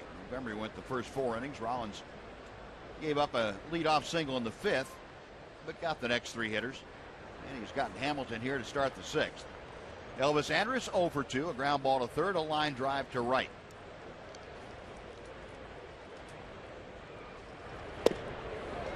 Nothing in 1. Elvis really been swinging a good bat lately. He's been successfully hitting 13 of his last 16. And you go back over the longer streak, 23 games. He's hit .322.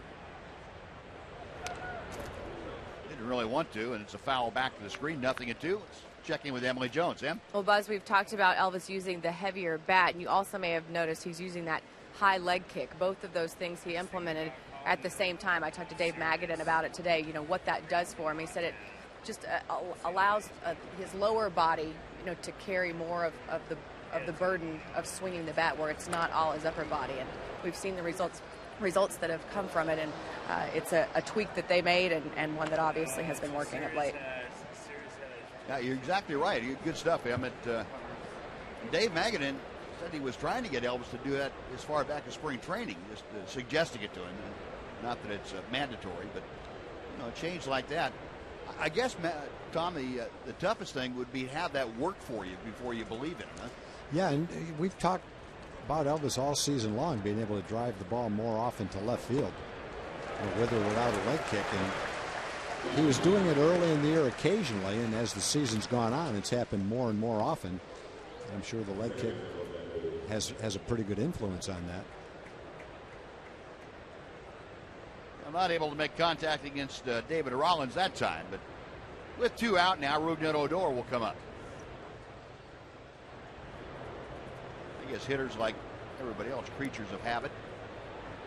You get something that works for you, you tend not to want to give it up. You get something that doesn't work for you, so the heck with it. I guess there's a little bit of fear of the unknown. You have to assess your overall game and decide if what you're doing and where you are is where you want to be. And if it is, fine. But if it's not, you want to get better, then sometimes it takes a little bit of a change. And going with a leg kick when you haven't done it before, or without one when you've always done it, that's a pretty drastic change in your approach at the plate.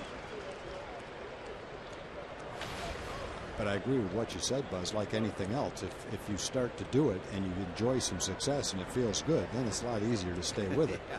It's tough to battle through it if you're struggling and you continue to struggle. Even though in the back of your mind you might say this is the right thing to do, it's tough to keep doing it if you're not having success. Yeah. Well, very quick and easy 1-2-3 inning for David Rollins. Rangers gone in order.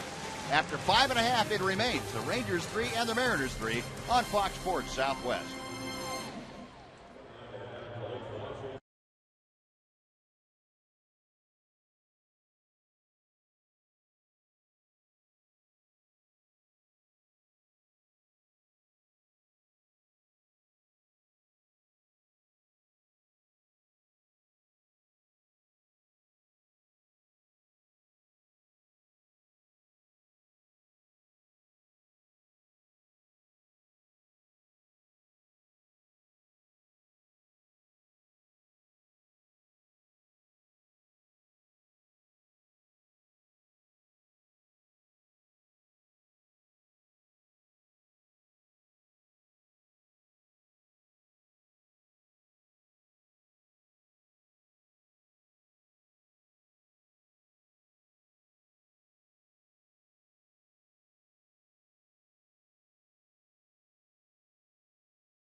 Sunday, August 30th, the first 7,500 kids 13 and under will receive a Shin-Soo Choo blue batting helmet, sponsored by Dairy Queen.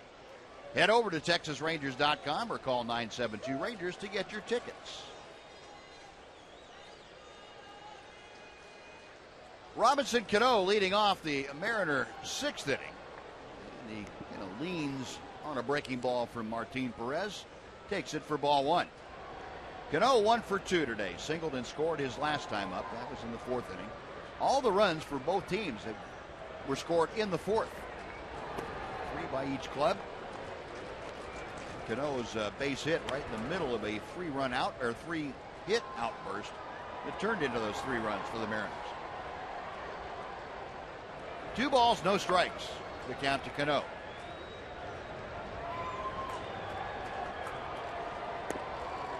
Now 3-0. Cole Hamels found how tough it is to pitch Cano in a tight ball game by getting behind last night. Yeah, he did. You can tell that Martin's concentrating on trying to keep the ball down against Cano, trying to keep the ball on the ground, not letting him get it up in the air. He's hit 10 of his 12 home runs in the last 37 games.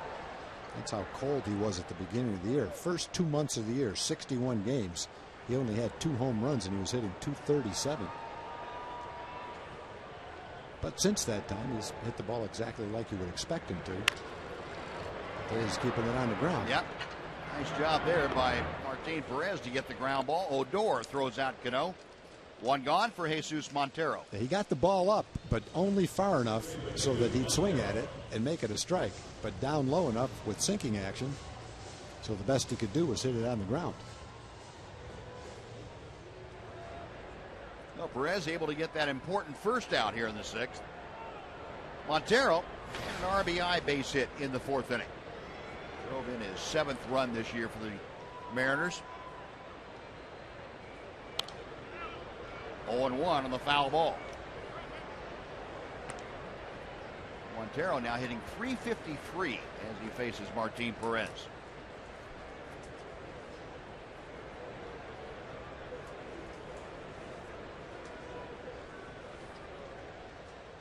Perez back to the plate. Check swing foul. 0-2. And Martin's still throwing strikes at a good rate. 93 pitches, only 28 balls. Not quite at the rate he threw at his last start, but still very good. Saw Spencer Patton up and loosening in the Ranger bullpen. 1 ball, 2 strikes.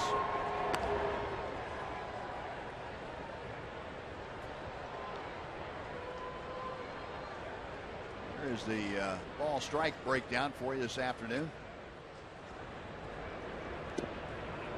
2-2 now.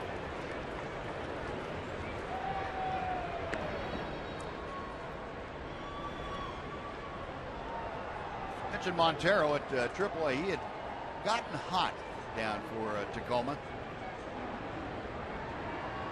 Hit .472 in his last several ball games down there. Fouls that pitch off. That was right before the Mariners brought him back this last time.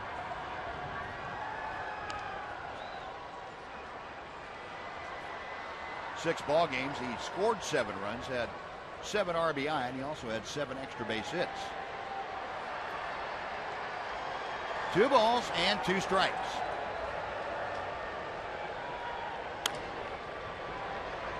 We'll try it again.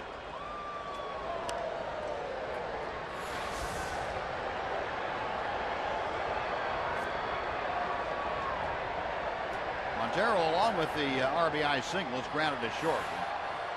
Martin Perez, very composed as always on the mound. High chopper to Beltre at third, and Adrian on across the diamond to Mike Napoli for out number 2. Well, Perez wins that protracted battle against Montero.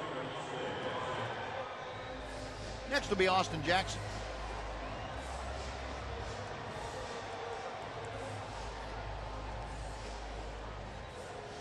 Jackson 0 for 2 with a ground out and a foul pop-up.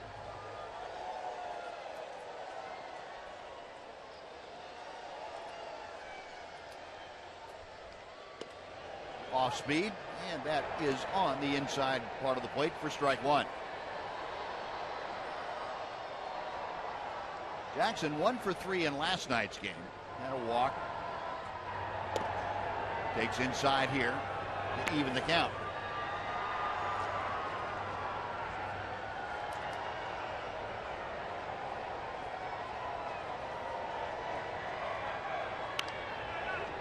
Nice pitch by Martin. Got in on the fists of Austin Jackson. A ball and 2 strikes.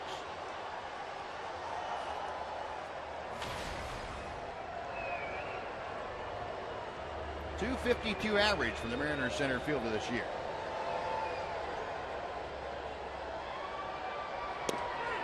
Call strike 3. Backdoor hook. And Austin Jackson forgot to lock that back door. 3 up, 3 down. First time for Martin Perez since the second inning after 6. Tied up at 3.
The action happened in the 4th inning. Prince Fielder doubles home Ryan Strasburger for the first Ranger run in the top of the 4th.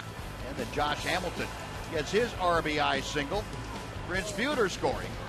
That made it a 3-0 Ranger lead, but the Mariners came right back. Jesus Montero with an RBI, and then a chopper almost off the plate by Brad Miller plates the 3rd and tying run for Seattle. All the damage done in the 4th by both teams. And we are tied at 4 as we head to the 7th inning. Rangers will come to bat. Chris Jimenez will start things off, and a new pitcher on the hill for Seattle. It's Michael Guipe. Big, tall right-hander, 6'4", 235 pounds. Taken over as the 3rd pitcher used this afternoon by Lloyd McClendon. I'd like to see anyone pick how you spell his first name. Yeah. You could think of any way you want to spell Michael and have a hard time coming up with that. Mayckol. That took a little imagination to come up with it. 6th ball game for Seattle. And the big right-hander fires strike 1 to Jimenez. Been with the Mariners since signing as a youngster back in 2006. Spent the first 4 years, 2007 through 2010, at the Venezuelan Summer League team for Seattle. Big slider gets in there. It is 0-2. Jimenez, a perfect afternoon. 1 for 1, a double and a walk. He has driven in a run. Came within an eyelash of scoring a run, too. Out to short. Marte. 1 gone.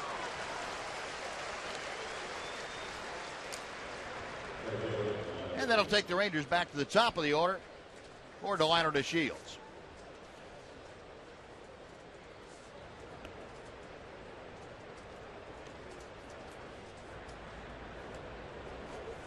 Delino 1 for 3 today. Had that infield single in the third inning.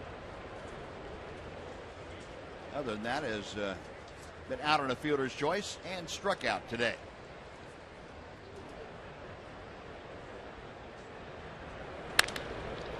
Base hit by the outstretched glove of Marte, the shortstop. Going for 2. The slide, he is out at second base.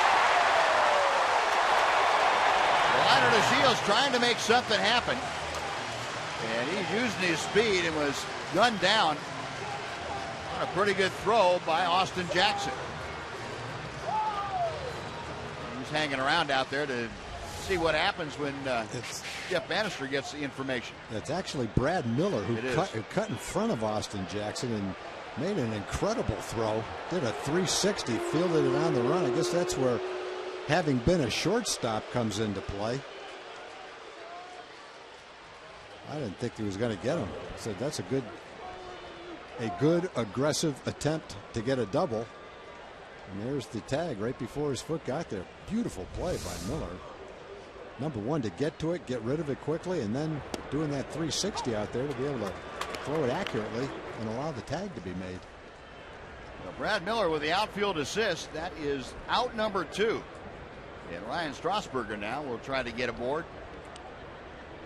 He is 1 for 2 today. Got his first major league hit last time up. Right big. In with the strike. 0-2. The Rangers have had some guys gunned down in the bases in these 2 games. Yeah, Beltre picked off earlier in this game. Jimenez at the plate. Marte in the dirt, dug out nicely by Montero, and that will do it for the Rangers. No runs a hit, nobody left. We'll take the stretch here at Safeco Field in Seattle. The Rangers 3 and the Mariners 3.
A decision here today.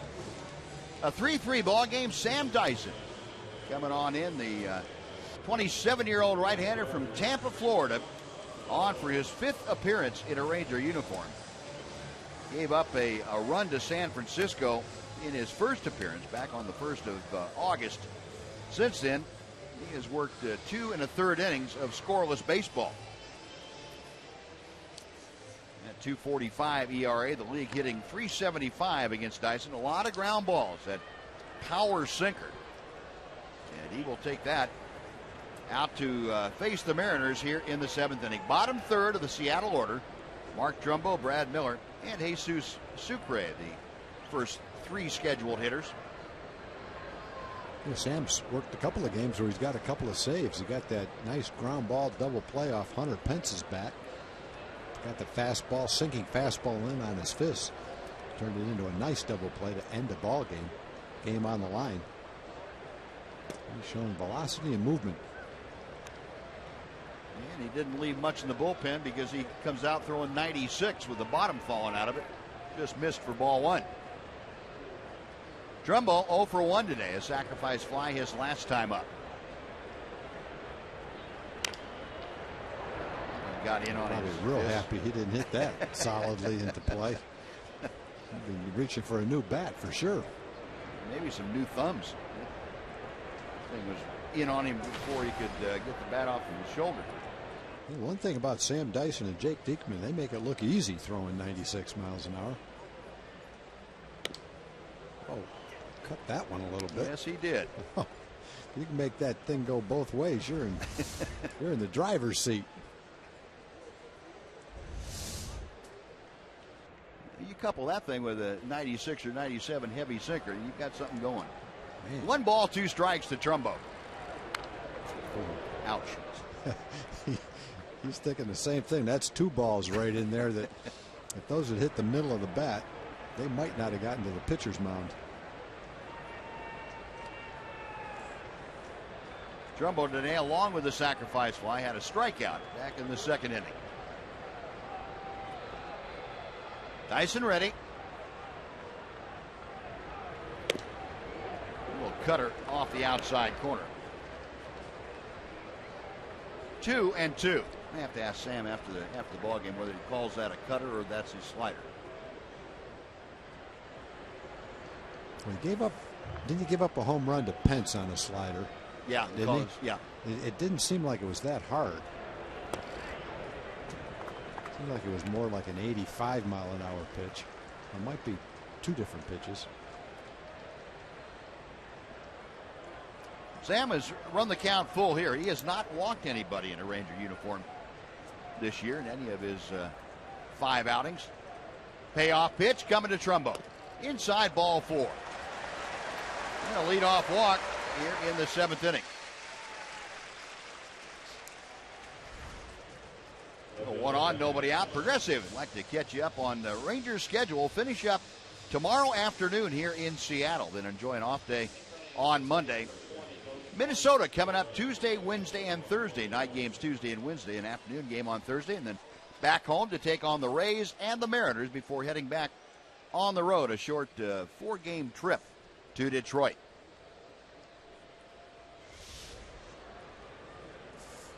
A Trumbo at first after the leadoff walk. Logan Morrison has come off the bench to run for Trumbo. And Brad Miller takes outside for ball 1. And Logan Morrison played first base last night. Taking over for Trumbo here. He represents the go-ahead run with nobody out here in the 7th inning. Brad Miller has singled and walked. Miller had that little chopper down the 3rd baseline that went for an infield hit, driving home the last Mariner run in the 4th inning. 2-0.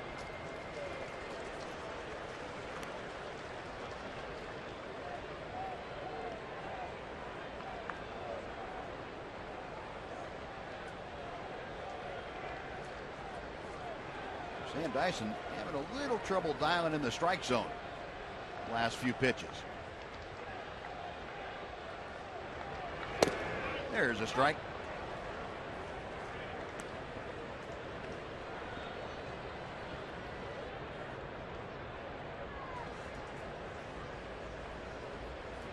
Sam in his major league career coming into this year, 22 walks, 39 strikeouts in 53 innings. 2-1 pitch coming to Miller. There goes Morrison, and the pitch fouled off. The hit and run was on. And Morrison will retrace his steps. Foul tip by Miller makes it 2-2.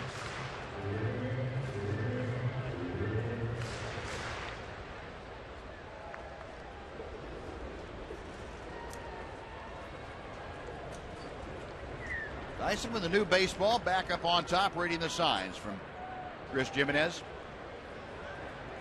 1 on, nobody out, bottom of the 7th in a 3-3 game. Little tapper back to the mound. Dyson's going to second. They get the force play there. Boy, a risky play. Slow as that ball was hit, it looked like Morrison was going to beat the throw, but Elvis able to receive the throw standing on the bag, and that is a very critical play. Good decision by Dyson. Yeah, he took his time, stepped, just nipped him at second base, got the lead runner.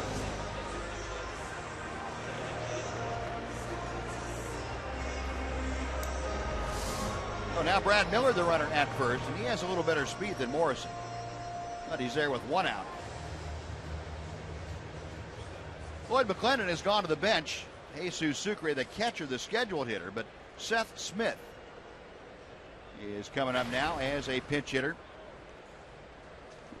Saw Smith in last night's ball game come off the bench, took over in left field, and went 0 for 1 in that game. So Smith for the year, a .253 average.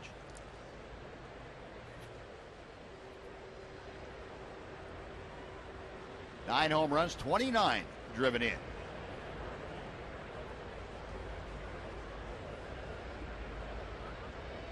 Miller a short lead at first as Dyson checks it. 1 ball, no strikes.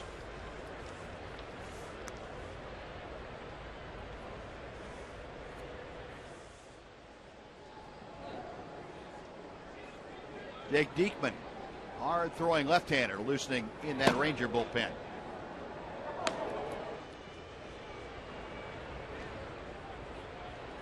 Sam Dyson back to the plate. 1-1.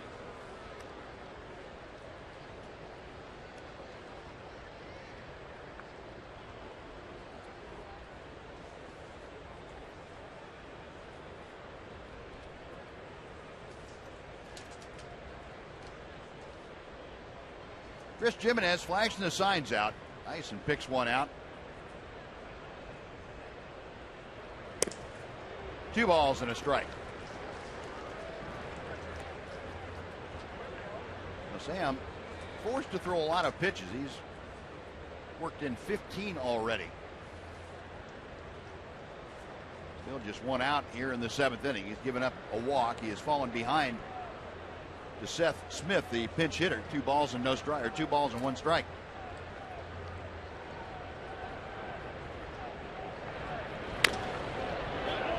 Chopper off the foot. Napoli will field it, but it's a foul ball. 2-2 now.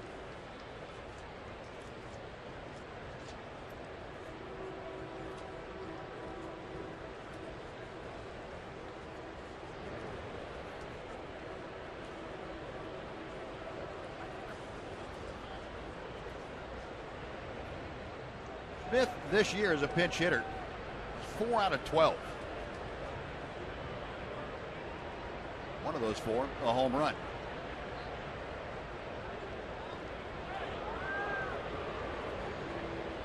Boy, just a kind of a nice, easy move, and then a hard throw by Dyson. Almost got Miller.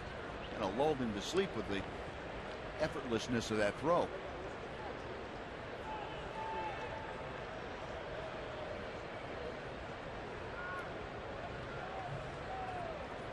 Chris Jimenez out in front of home plate, letting folks know what the assignments might be. And now a challenge has been issued. Jeff Bannister came up out of the Ranger dugout and indicated that that last play needs to be reviewed. So they're going to have a challenge on that play at first base. Well, maybe that nice easy move over there and snap throw was enough to get the runner Brad Miller. We'll take a look at it here as the umpires get the headsets on.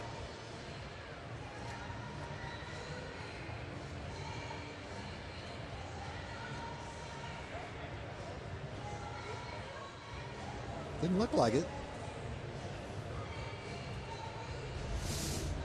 Hard to tell from that angle exactly where the hand was when the tag was applied. Yeah. But again, the Call on the field was safe. And it'll be up to the umpire in charge back in New York, back at the replay command center, to determine whether clear and convincing evidence exists that call was incorrect. Probably going to need a different angle to prove that.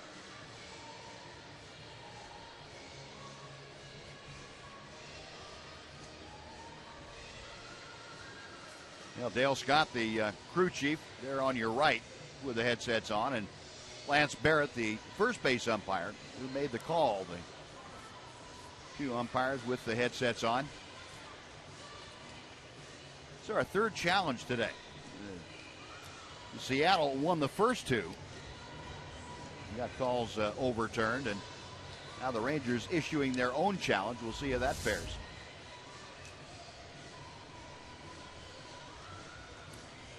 And that angle right there, if you put these two together, you might have a good idea, but the answer comes back from New York, said the call will not be overturned. Well, the call stands, meaning that there was not clear and convincing evidence to support the call, but there wasn't clear and convincing evidence to overturn it either. So the call stands as called. Count of 2 balls and 2 strikes to Seth Smith. Brad Miller, the runner at first.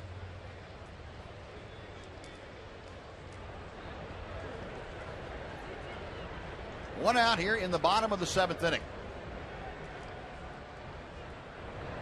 We'll try it again.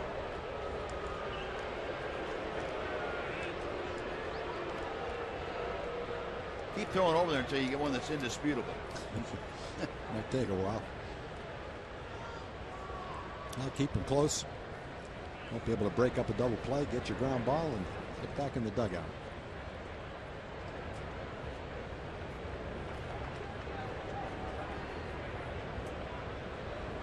Tyson right up on top of the mound, and Seth Smith adjusting his batting gloves. Now he's back in.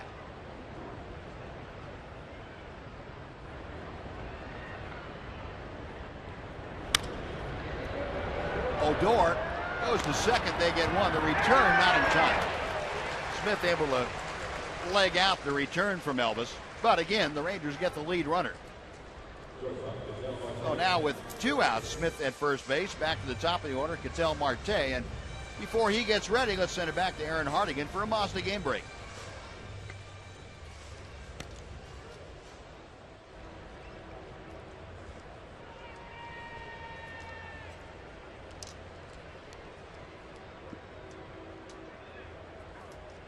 All right, Aaron, thank you.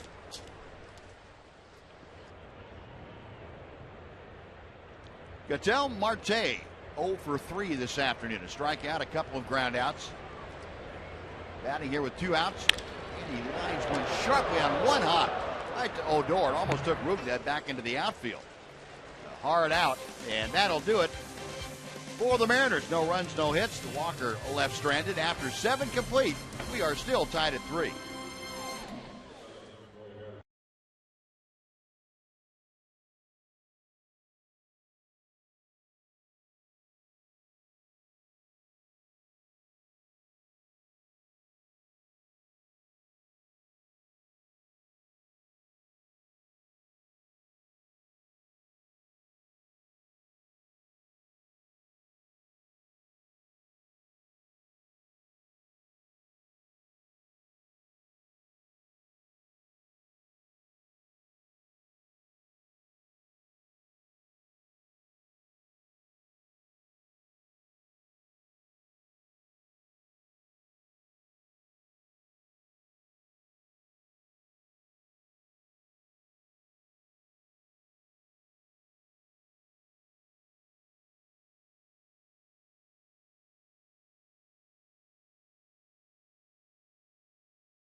Folks would like to send yours in, submit yours for judging. Just use hashtag Southwest Data Strong Fan. Photo might be selected to be aired during an upcoming broadcast on our air. It's brought to you by the good folks at T-Mobile. Now we head to the 8th inning, and Fernando Rodney, former closer for the Seattle Mariners, comes out here to work the 8th. He'll work the fielder, Beltre, and Napoli. Rodney, who is deposed as closer by Carson Smith. 49th game of the year for Rodney, a 4-4 record. ERA of 5.56. Opponents hitting 2.56 against him. He had trouble closing out ball games, had 5 blown saves, and that prompted Floyd McClendon to make the change in the bullpen. He will be joined by Mike Zunino now to form the battery as Zunino comes in to take over for Sucre. Rodney victimized by the base on balls and the long ball. 22 walks in 45 innings and 8 home runs.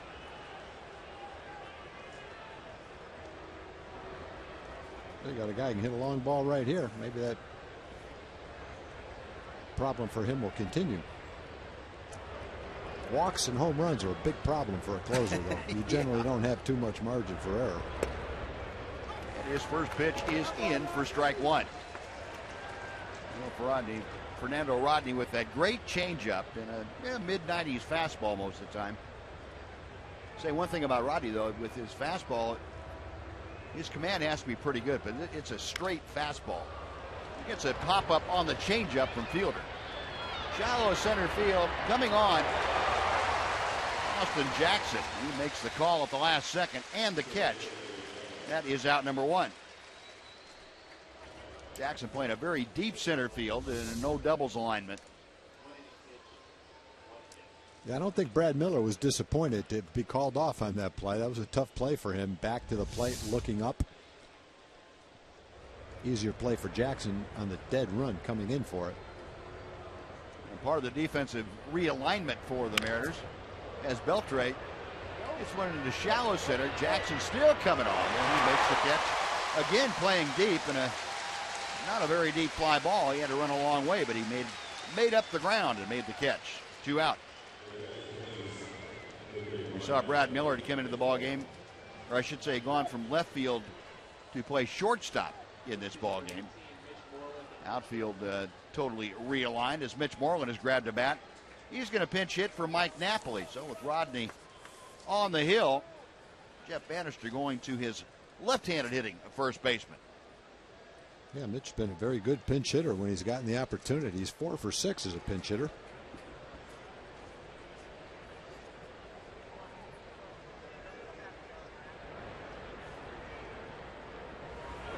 And the first pitch from Rodney is blowing in for ball one.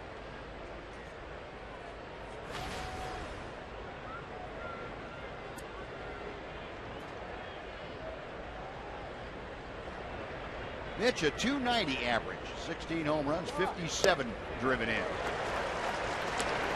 Just trying to get the Rangers back out in front with that swing, and it's 1-1.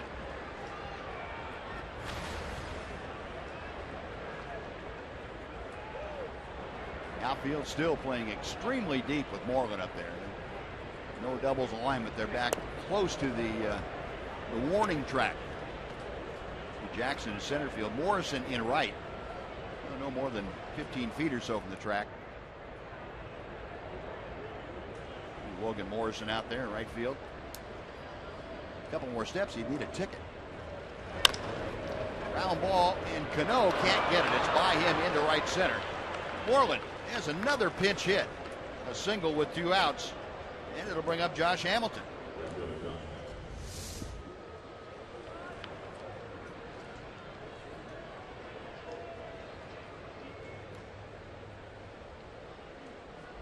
Big hole up the middle for Mitch. Cano is shading a little bit toward first base side.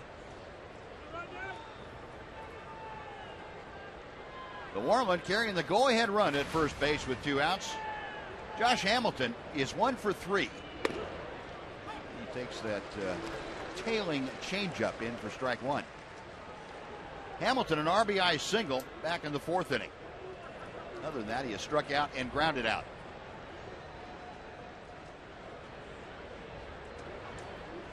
Rodney a check of first. And gets another strike.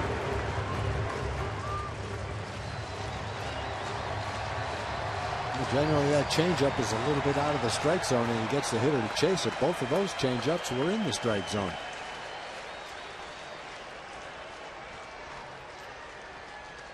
Hamilton 4 out of 10 against Rodney. 1 ball, 2 strikes. Josh, with those 4 hits, one of them a double. He's also had a couple of walks in his times against Fernando.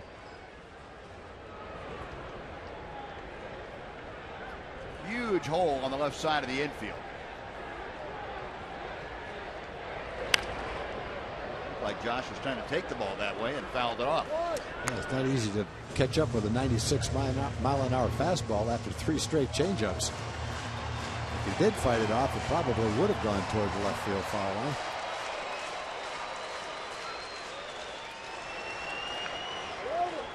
See Miller, the shortstop, shading up the middle. Everybody else on the right side of the diamond. Josh fouling back another one.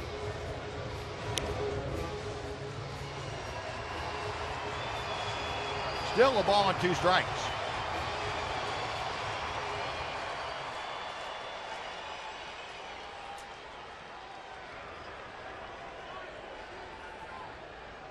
Rodney sets. He keeps leaving the changeups up there, and Josh getting closer and closer to timing it. Yeah, he's had several in the strike zone. Just a matter of waiting a split second longer.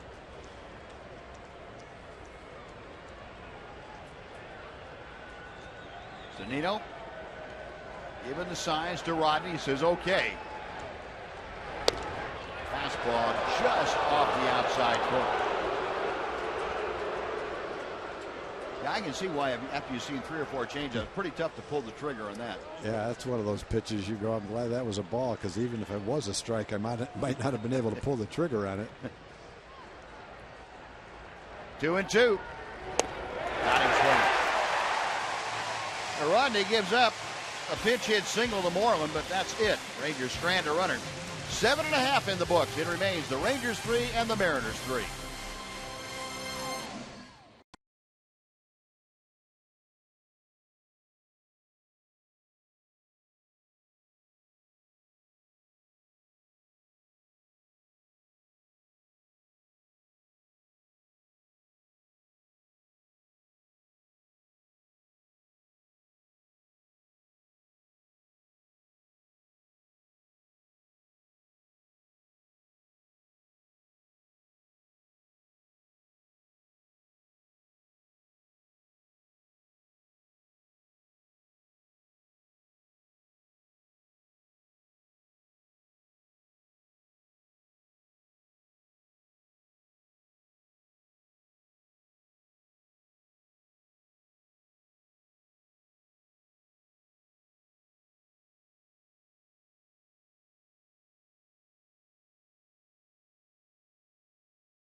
Series between the Mariners and the Rangers. The finale will be tomorrow here on Fox Sports Southwest. Same time as today. The early start time once again. 3:10 Texas time. Felix Hernandez will be on the mound for the Mariners, which means you can anticipate a lot of banter back and forth between Beltre and his friend Felix. Should be a good one as we close out this 3-game series in Seattle before heading to Minnesota, fellas. All right, Emily. Well, Jake Diekman has entered the ball game now for the Rangers. Adrian Beltre manning third base behind Diekman. Jake will face the heart of the Mariners' order. Kyle Seager, the number 2 man, Nelson Cruz, Robinson Cano, and Seager grounds one up the middle. And Odor, nice running throw for out number 1, and Diekman 1 pitch and 1 away. Good pitch, good result, and a good play by Rougned Odor at second base. Jake Diekman appearing in his 6th ball game since coming over from Philadelphia, along with Cole Hamels in that big trade. Diekman has given up a grand total of 1 base hit in his 4 innings of work. He has been, well, I want to say better than advertised. I don't really know what the advertisement was for Diekman, but it has been eye-opening. Well, when you hear he's the other player in the trade, I guess you don't expect to see some guy come in throwing like he's throwing. He got 95, 96, 97, and life on his fastball. 1 ball, 1 strike to Cruz. Nelson Cruz today 2 for 3. Single and a double. Also grounded into a double play.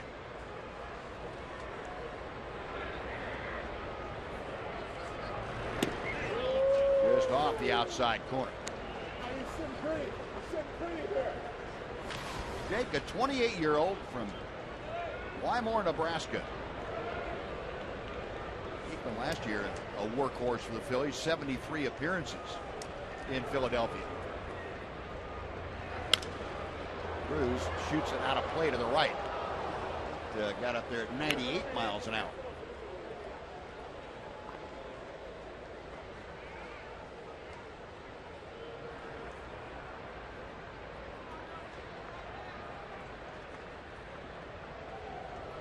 Diekman originally taken by the Phillies with the 30th round selection in 2007. Still 2-2. Scoreboard gun said 100 miles an hour on that one. Some people have said that the radar gun here is a little bit high. I have no idea if that's the case or not. Sam Dyson was throwing 94 to 96, and that's pretty much what we've seen him throw. Good luck trying to hit that one. No kidding. 89 and had a little bit of movement downward. Nelly Cruz is gone. 2 outs, and Robinson Cano coming up next. It looked like an 89 mile an hour changeup, cutter, slider. But after 97 or 98 miles an hour, change of speed was all it took.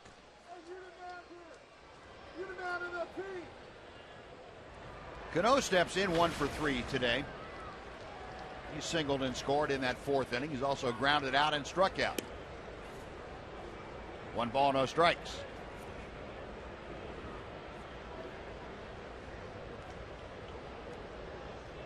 Cano's average currently at 268, right where he began play today.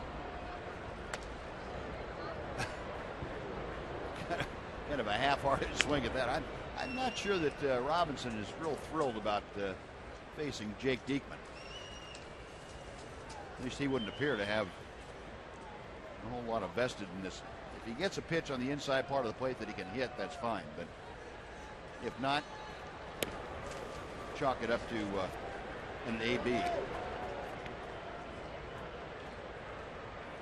Cano is 0 for 1 in previous matchups against Diekman. That last one resulted in a strikeout. The 2-1 pitch. Odor has that go off with his glove out into right center field. And Cano is aboard with 2 outs. I feel like Rougned might have gotten caught in between hops there.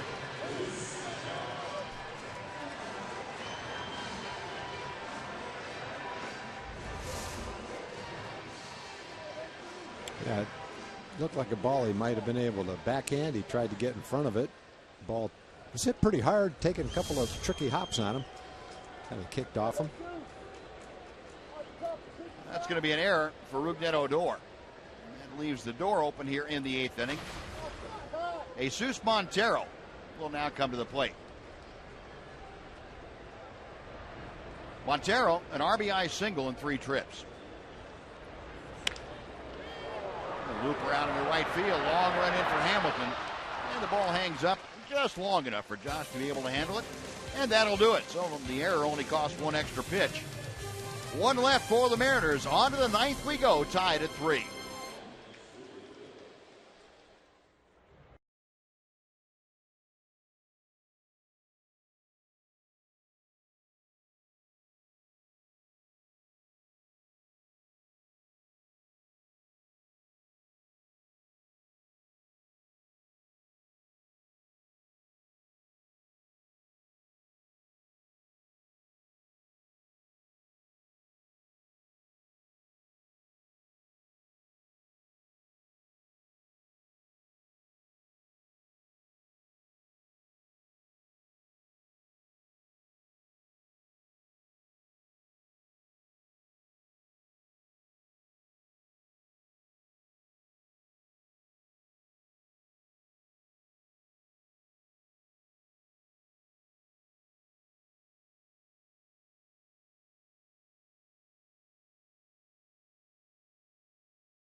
The top of the 9th inning here in Seattle, a 3-3 ball game. Tom Wilhelmsen has come out of the bullpen for the Mariners to take over. Wilhelmsen appearing in his 33rd game. 4.17 ERA, a 2.90 opponent's batting average. You saw Wilhelmsen work a third of an inning in last night's ball game. Had 1 strikeout. Faced Adrian Beltre and got Adrian to go down swinging. Here he'll be asked to face the bottom third of the Ranger order. Elvis Andrus, Rougned Odor, and Chris Jimenez.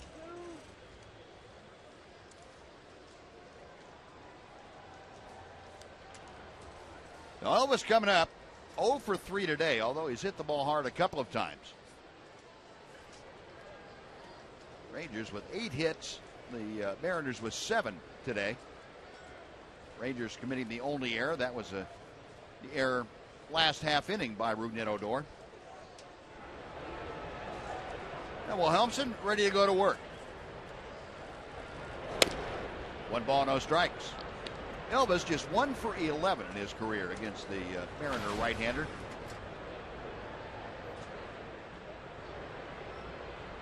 Wilhelmsen at times has been the closer for the Mariners in years past. Gets a strike here, cut fastball. 1-1.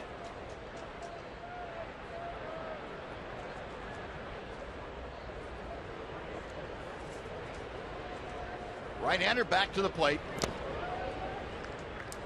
2-1.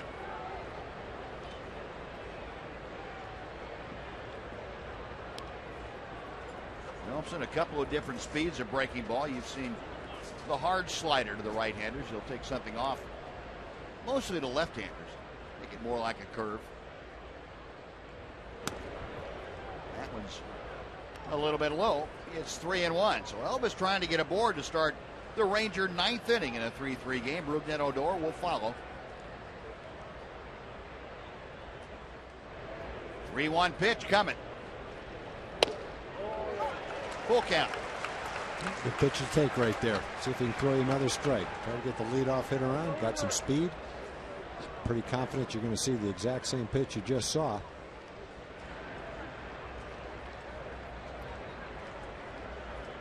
The payoff pitch. There was. Didn't make it easy to hit, though. 95 miles an hour with some tailing and sinking action on the inside part of the plate.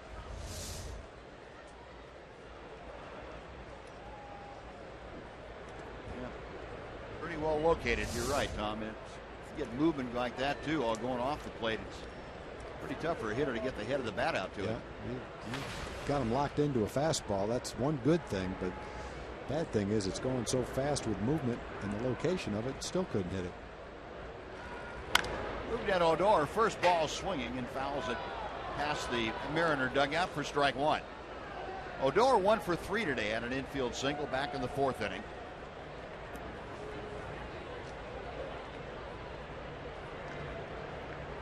Moved had no prior experience against Wilhelmsen. The right-hander pulling the string, and Odor has seen a couple of pretty tough pitches. 0-2.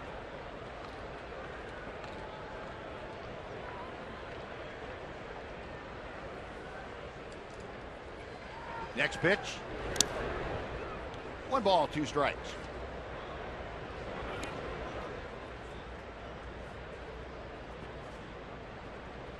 Fox tracker showing you Wilhelmsen able to keep everything right at the bottom of the zone when he tries that sinker. John Thomason getting ready if the Rangers were to take the lead here in the 9th. Fly ball, center field, long run in for Jackson, still coming, can't get there. Odor able to beat the no doubles defense by dropping one in. Rangers have been trying to beat that the last couple innings. As soon as that ball went up, I said, well, there's another blooper that Jackson's going to run in and catch, but couldn't come in and get this one. I don't think he got a real good jump. It looked like he kind of went sideways for a step or two before he decided to sprint in for it. Wasn't able to get to it. That one had pretty much the same hang time the other ones is. But I think he had a better route and maybe a little bit better jump on the other ones. The 9th hit of the afternoon for the Rangers. Now they have the go-ahead run aboard at first with 1 out. Chris Jimenez, the hitter. There goes Odor. The pitch is swung on a miss to throw, and they got it. Nice short hop pickup by Robinson Cano. Looks like couldn't tell whether Odor's looking back or not. Yeah, I would guess that it was. Another guy thrown out on the bases for the Rangers today. Hit and run, unable to make contact on that ball. No, 2 away now, bases empty. And Jimenez takes outside, 1 ball, 1 strike. Chris, a double back in the 3rd inning. Then he got an RBI on a bases loaded walk in the 4th. 1-2.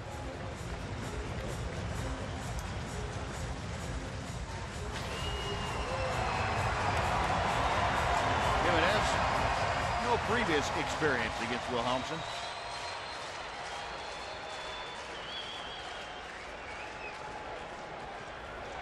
Right-hander back to the plate. 2-2.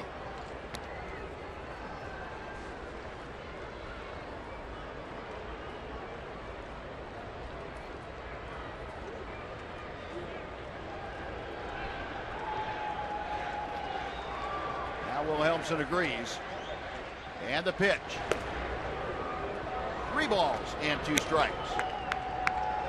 Jimenez trying to get aboard with 2 outs here in the 9th inning. Liner to Shields, and the top of the order will be next.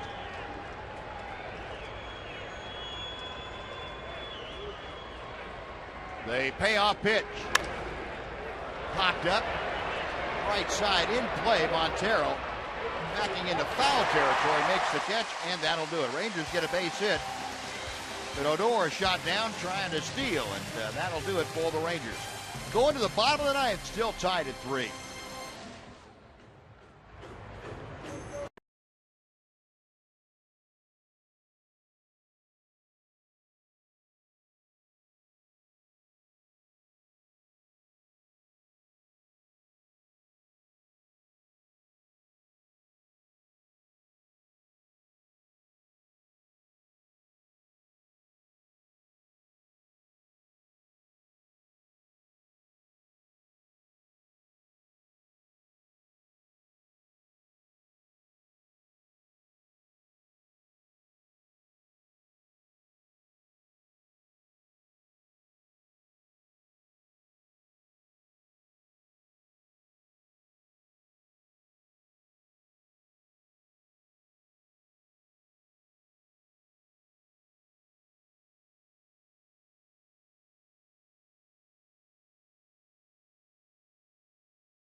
At Bat is up to the moment at any moment with in-game highlights, live look-ins, replay reviews, radio broadcasts, StatCasts, and a lot more. Get MLB.com At Bat for your smartphone or tablet. The Jake Diekman back to the hill. Rangers trying to get this ball game to extra innings. Diekman here in the bottom of the ninth will face Austin Jackson, Logan Morrison, and Brad Miller. Austin Jackson is 0 for 3 today. He is grounded out, popped out, and struck out. Diekman, the third pitcher used by the Rangers this afternoon. Martin Perez with the first 6. Gave up all 3 runs on 7 hits. 1 walk, 5 strikeouts. Sam Dyson, a shutout inning in the 7th with a walk. And Jake Diekman now starting his second full inning of work.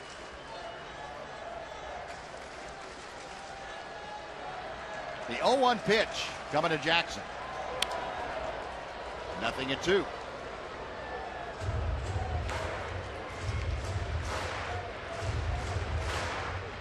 Well, we've talked about it.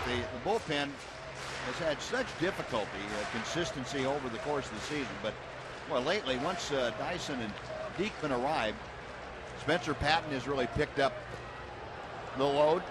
There's a strikeout of Austin Jackson, 1 away. That's another example of a guy didn't want too much of Jake Diekman. A couple of mid-90s or above fastball, and then not sure what that is. Maybe a slider, something off speed, and out of the strike zone, got him to chase it. Well, you don't know what it is, and I know that Austin Jackson doesn't know what it is. He didn't see anything at all that resembled the pitch. I know it wasn't his fastball, so it kind of narrows it down to a slider, a cutter, or a changeup. Logan Morrison, his first at-bat of the afternoon. He cuts through a fastball from Diekman. Well, you look at the trades. We talked about Cole Hamels a lot. It's not just a trade for the present. It's a trade for the future. It certainly helps you in the present. He'll be here the next few years. And then you look at the 2 relievers, Dyson and Diekman, same thing. It's just bolstered the bullpen with 2 power arms, which is certainly good for the present, but it's also great for the next few years as well, to just know that you've got those guys, late inning guys that you can count on. Quality stuff, quality arms. I don't think you just can't underestimate the impact that those trades can have. They didn't look, when we acquired both guys, like it was that big a deal until you got here and saw them pitch. Scouts knew what they looked like. The Ranger front office did, but the rest of us didn't. They were just names to us. And then you see them, you go, whoa, how did you get this guy? Exactly, yeah, you're right. And again, we don't know the prospects that well either. But it would just appear to get these 2 kind of arms, you'd give up a couple of those prospects that look like they went for Cole Hamels just to get these guys.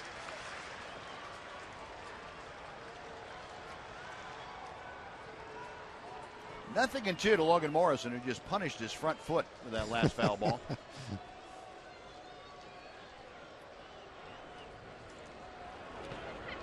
He wanted no part of that slider down and away. 1-2. I'm pretty much guessing that's what those other pitches are, sliders as well. Sparky Lau used to throw almost all sliders. Great closer for the Red Sox and the Yankees. And some of his would come across, some of them would go straight down. So as a hitter, you knew it was going to be a slider. You just didn't know which way it was going to break. Call strike 3. Like that one? Yeah. So back-to-back strikeouts. 2 gone. Brad Miller coming up now. We'll take you back on our AT&T Uverse Rewind. This was the game-tying hit back in the 4th inning by Brad Miller. That got the run home, the last run scored in this ball game. Both ball clubs scoring 3 in their half of the 4th inning. And Brad Miller now up there with bases empty, 2 away. This is, I don't want to jinx us, but this is a mismatch right now.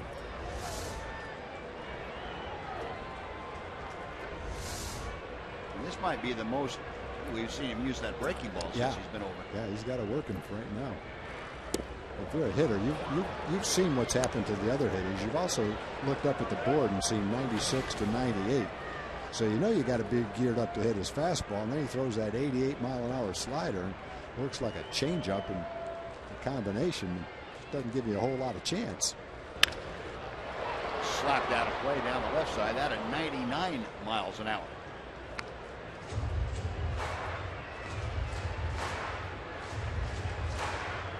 Miller, along with that infield RBI singles, walked and reached on a fielder's choice. Jake Diekman gets a sign. The 0-2 pitch again. Got him swinging. Well, that is 3 up, 3 down, all on punch outs, and we are going to overtime. Extra innings coming up here in Seattle. Rangers 3, Mariners 3, as Diekman strikes out the side in the ninth.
Now extra innings, and the Mariners no strangers to extra innings.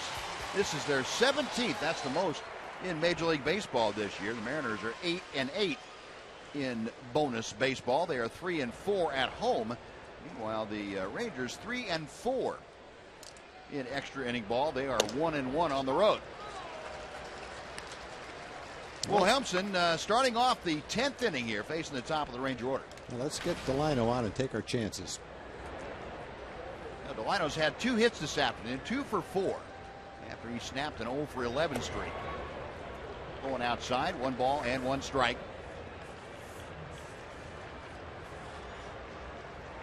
Well, Wilhelmsen out for his 2nd inning.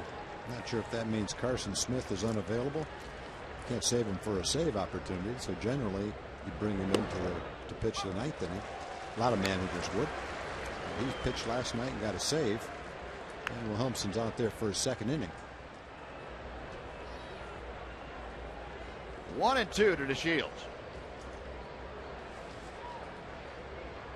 Wilhelmsen back to the plate. Call strike 3. Delino caught looking. That is out number 1. 2nd strikeout for Wilhelmsen. Good sinking low strike.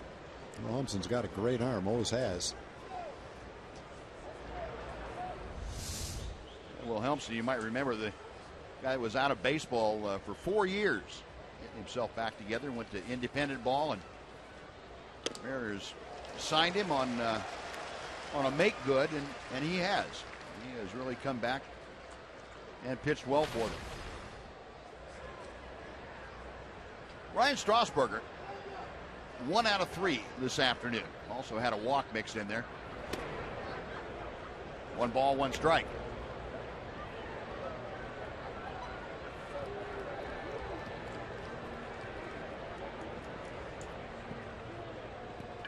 Rangers 3 runs on 9 hits this afternoon. The Mariners 3 runs on 7 hits. 2-1. Well, back in the 5th inning. How about Strasburger getting his first major league hit? That solid line drive to left field off of David Rollins. Strasburger getting a souvenir of his accomplishment. 2-2 now.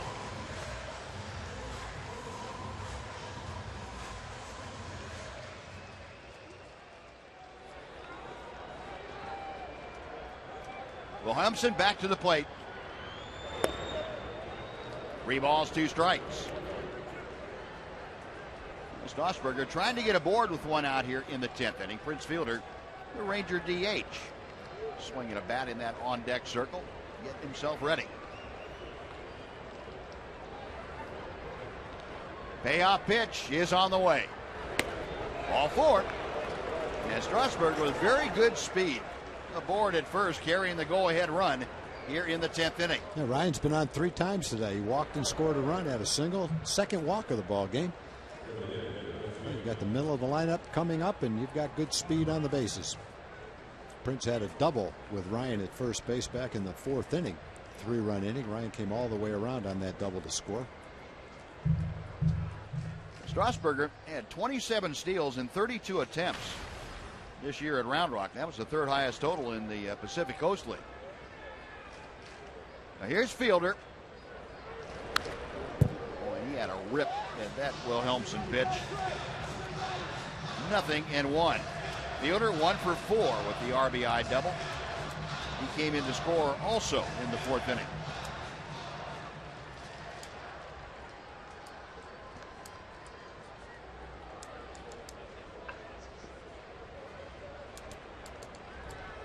Zunino flashing the signs out with Wilhelmsen ready.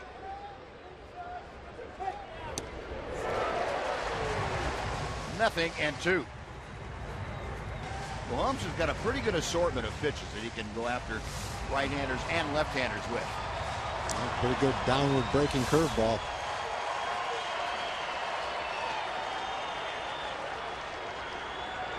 Strasburger a pretty good lead at first. And Prince thought about it. The appeal down to third. No swing.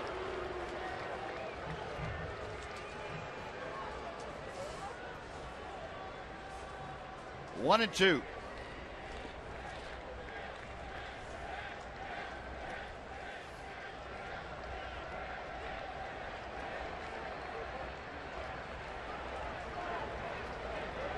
Wilhelmsen with a check of first. 2 balls, 2 strikes.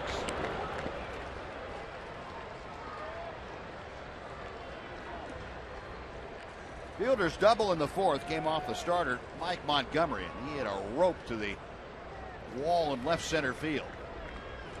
A 380-foot line drive.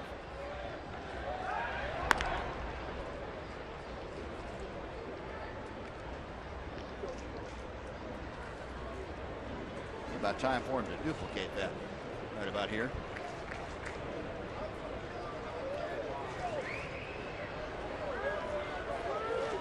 Wilhelmsen again eyeing Strasburger. Right back to Wilhelmsen. The second, back to first, the double play. And the Rangers are gone in the 10th. No runs, no hits. 1 walk, but nobody left. After 9.5, it remains Rangers 3 and Mariners 3.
The RBI double bringing home Ryan Strasburger, and then Josh Hamilton had an RBI single. Rangers led 3-0 after 3.5. Mariners came back.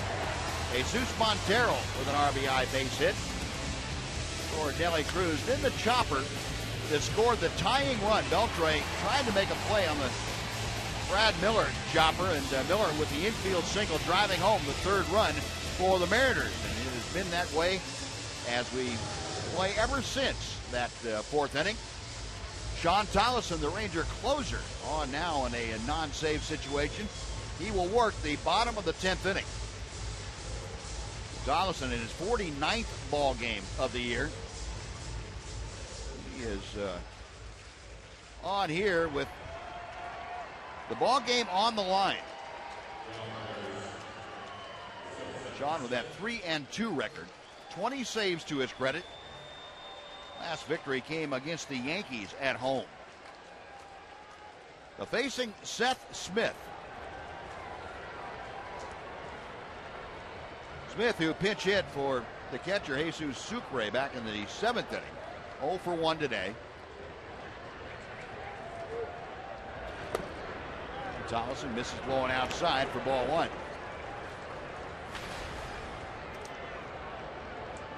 Sean has not worked the last 4 games. That was his last outing was his 20th save against the Astros on the 4th.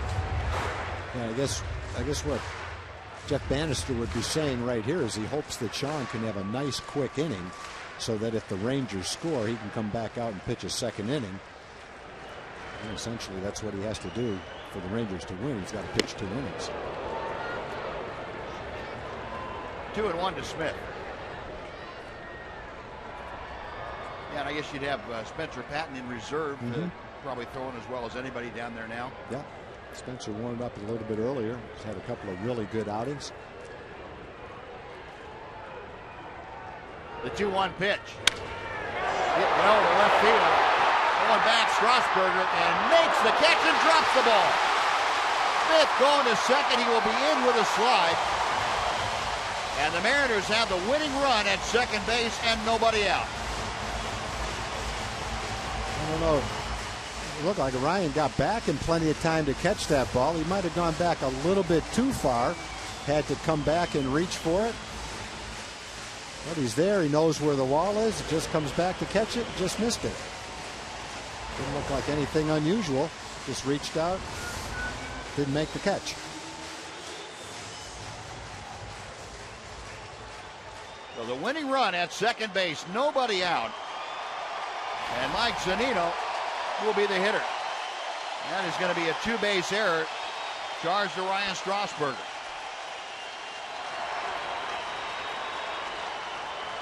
Zunino with his first at bat of the day. Takes the pitch on the inside corner from Tolleson for strike 1.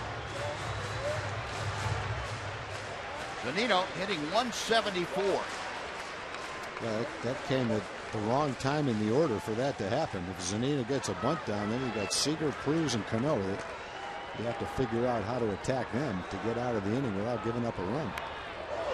And the pitch popped foul on the bunt as Tolleson came up and in, and Zunino couldn't get the bat back out of the way. 0-2.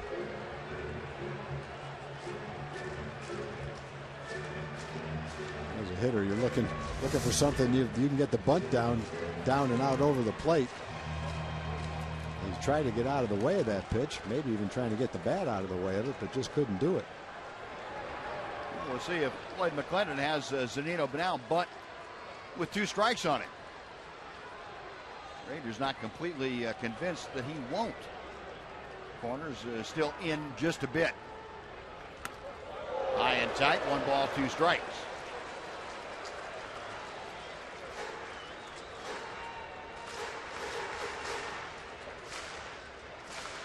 Zunino, 10 home runs, 26 driven in. Winning run at second base, nobody out, and now Chris Jimenez is going to go out and talk to Sean Tolleson.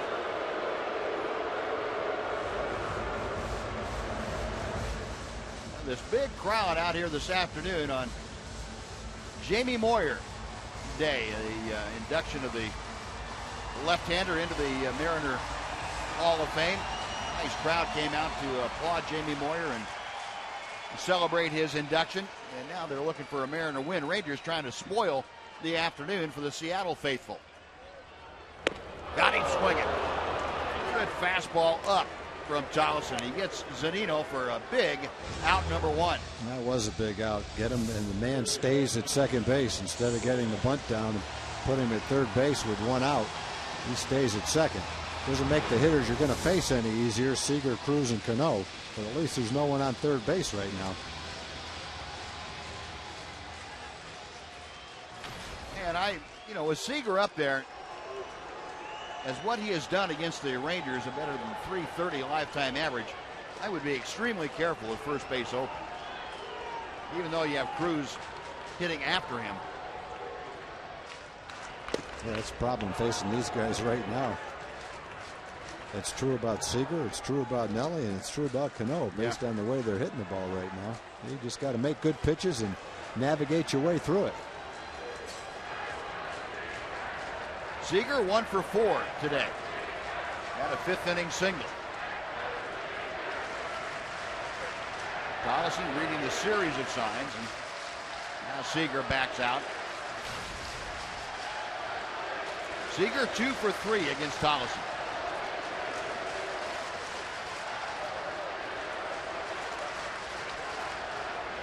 And again, Seager asks for time.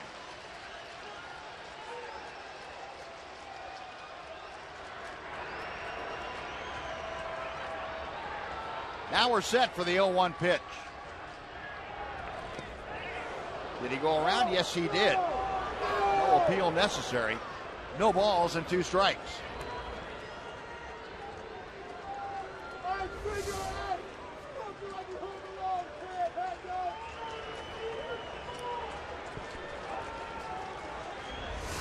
Pretty self-explanatory there.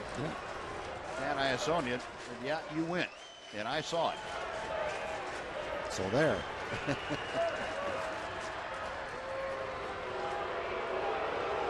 Just a little turn to look back at second. See if Seth Smith might be wandering a little too far from the bag.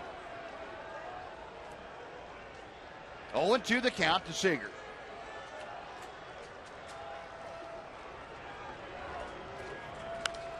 Foul back and a play.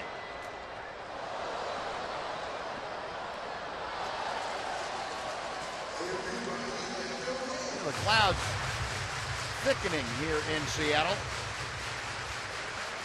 Still a very comfortable afternoon. Temperatures in the mid-70s. The cloud deck getting pretty low. Rangers and Mariners in the 10th inning of a 3-3 ball game. And Seager again tired of waiting.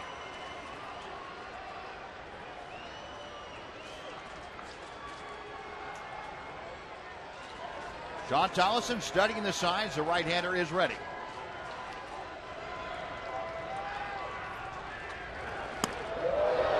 One ball, 2 strikes.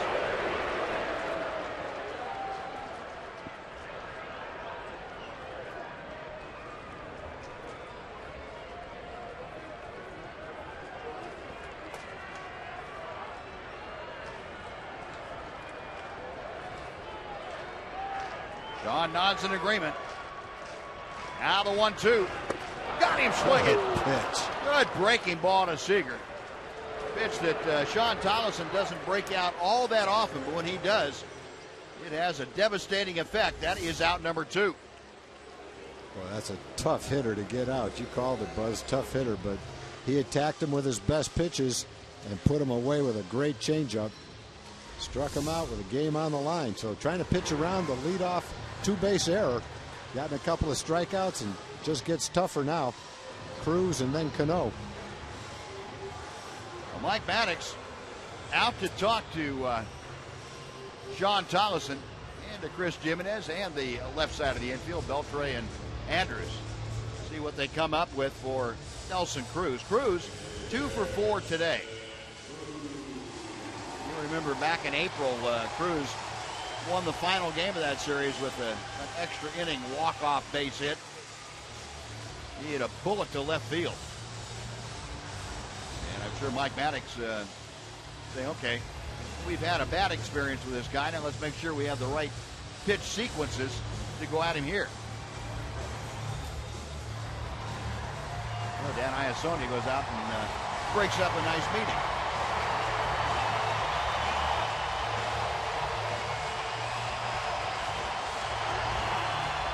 Cruz 2 for 4 with a home run against Sean Tolleson in his career.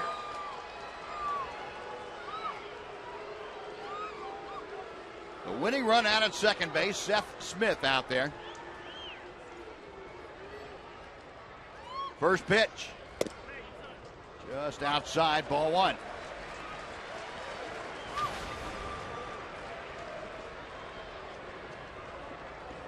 May 15th, the last walk-off base hit for Nelson Cruz. Now they're going to go ahead and put him on. Even though you have Robinson Cano in the on-deck circle, unless you're going to walk him too, and I don't think they would. You're going to have to pitch carefully to Cano. See what Mike Maddox has come up with. They're not going to take a chance, though, with Nelly Cruz up there. Yeah, he's just got to pick which guy you want to pitch to right here. And I'd rather pitch to Montero than Cano. Hey, what? It's not out of the realm of possibility if you walk the bases full. No. We've seen Josh Hamilton get walked with the bases loaded. Yeah. So, no, it's not. When you say you don't want the best guys to beat you, I guess that's one way to avoid it. I like it. They're going to walk him. They're going to walk Cano to load the bases. What this brings into play, though, is the possibility of a pass ball wild pitch scoring the winning run. And it also completely irritates the Seattle fans. Yeah, those two things, a hit batter, a walk, there's a lot of things that come into play for sure. But I guess if you're Jeff Bannister, you say to yourself, all right, which bad outcome can I live with? And you say, well, you say before the series, Cruz and Cano are their two best hitters. They're the hottest guys. They're two of the best hitters in the league. Don't let them beat you. So you have to take some risk if you don't want them to beat you. And one of the risks, this is the risk, load the bases, knowing that there's other ways that it can come back to haunt you, but also knowing that even though Montero is a nice young hitter and he's swinging the bat pretty well right now, he's not Cruz and he's not Cano. Yeah, the only pinch hitter that the Mariners have on their bench is a right-handed hitter, Franklin Gutierrez. So it's going to be Jesus Montero. Montero will bat with the bases full, 2 outs, a tie ball game here in the bottom of the 10th inning. Montero an RBI single and 4 trips to the plate this afternoon.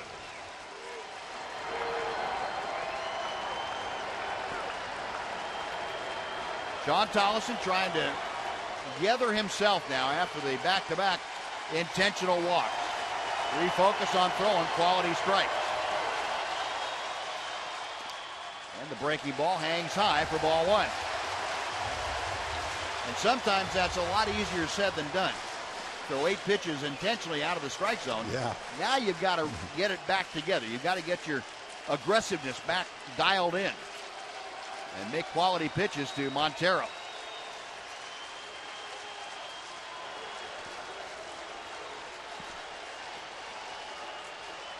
Montero a .333 average. Tolleson picks out a sign. The 1-0 pitch. At the belt. 1-1. Montero taking that all the way.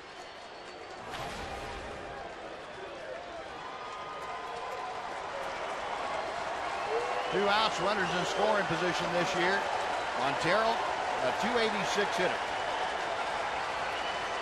He is at .344 in his last dozen ball games.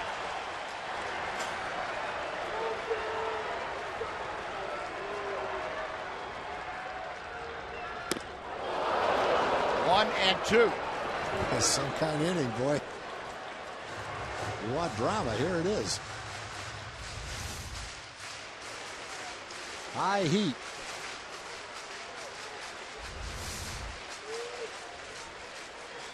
It started with a two-base error. Ryan Strasburger on the ball that Seth Smith hit. Back-to-back strikeouts, Zunino and Seager. Then the two walks. 1-2 to Montero. Out of play on the right side. Yeah, Montero shortened up his stroke a little bit right there, knowing he's got a shot if he puts it in play.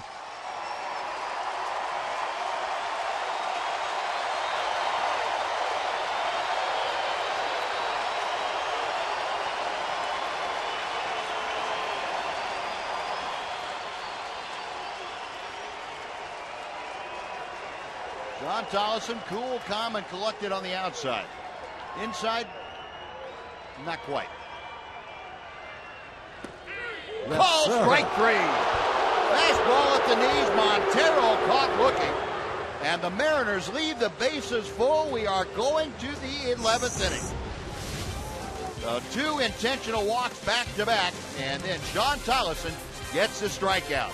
3-3 the score on to the 11th.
Feed your wild side.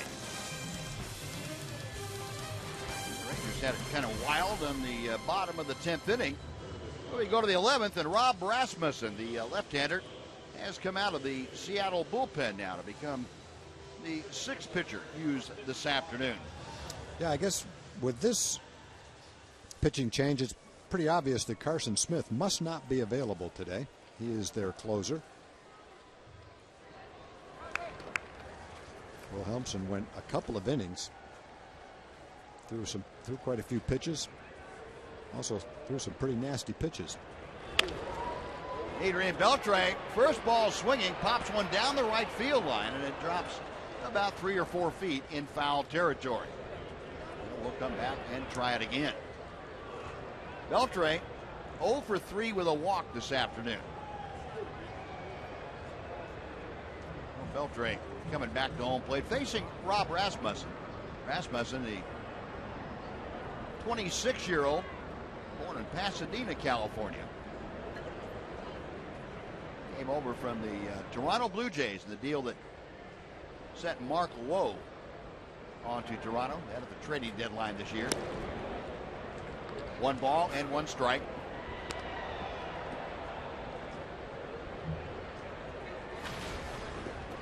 Rasmussen, just 1 appearance for the Blue Jays this year. 4th inning. Beltre rips it foul. I'd say he turned on that one. Got one up about shoulder high. I'm not letting that one go by. He turned on one last night and just missed a tying home run in the 8th inning. Right down the left field line. Just hooked foul by inches. 2 balls, 2 strikes.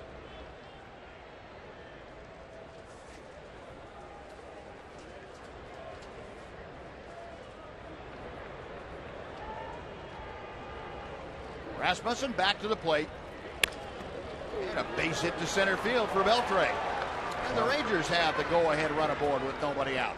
Fought it off and found a hole.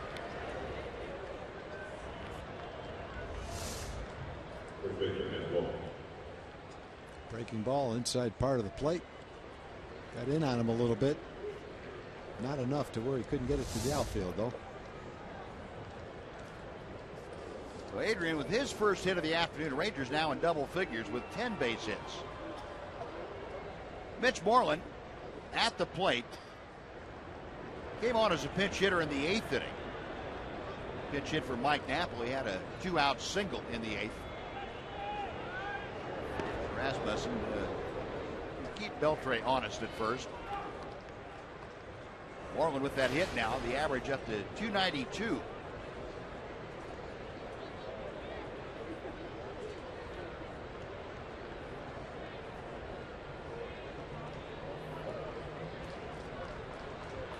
Rasmussen back to Moreland. Kind of cool on that. Like a slider. 0-1 the count.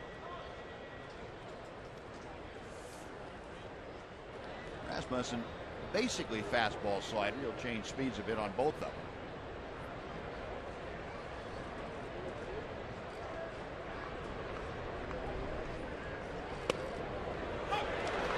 Nothing in 2.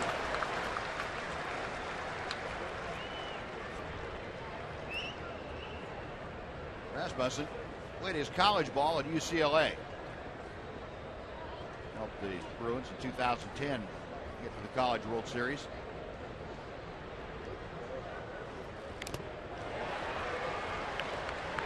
Still no balls, 2 strikes to Mitch.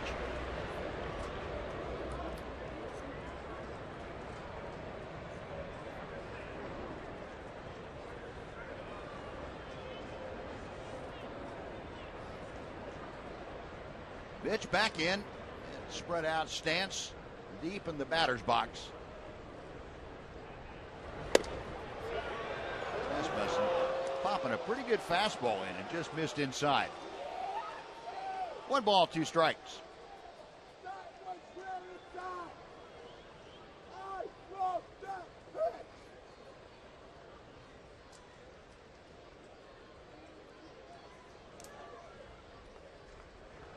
A check of first, and Moreland lays off the breaking ball that time. 2-2. And with the apparent threat of rain here in the Seattle area, that roof ever so slowly closing. Takes about 15 minutes to close it up. Fondly called the carport here in Seattle. Up the middle, into center field, a base hit. Keep going. Beltre is going to round second and head to third with the outfield playing deep. That afforded Beltre the opportunity to take 2 bases, and he did. And the Rangers have runners at the corners, nobody out for Josh Hamilton. Big hit by Mitch against the lefty right there. Fastball out over the plate. Make some contact. Find a hole.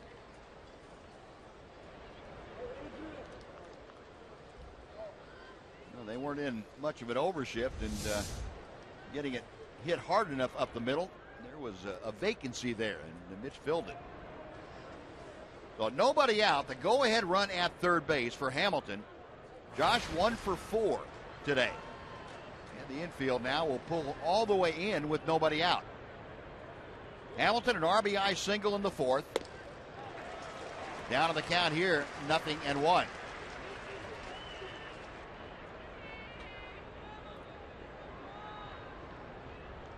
Josh currently at 252 with the average. His RBI today is 18th of the year. 0-2. All right, shorten up, go the other way. Slap the ball in play somewhere. Rangers today 3 for 8 in these runners in scoring position situations. Average coming up 243 for the year. 1-2. Josh able to lay off that pitch.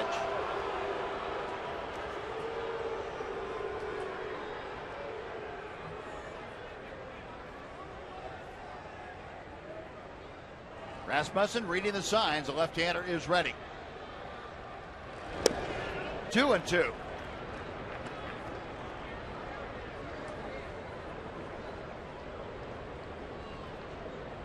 Josh hopping back in there. See the infield in, but around to the right also. Cano midway between first and second. And the foul tip remains 2 balls, 2 strikes. And Zunino going to go out and have a little chat with Rasmussen.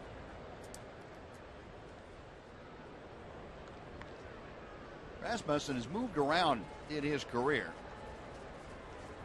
Originally signed by Florida after the 2010 draft, went over to Houston, and the Dodgers, Philadelphia, and then Toronto, and now Seattle.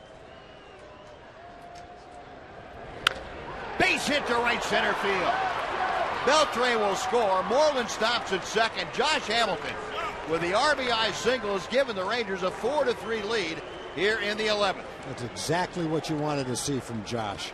A couple of fairly wild swings to get behind in the count, eyeball a couple of close pitches, shorten up just a little bit, and make some contact.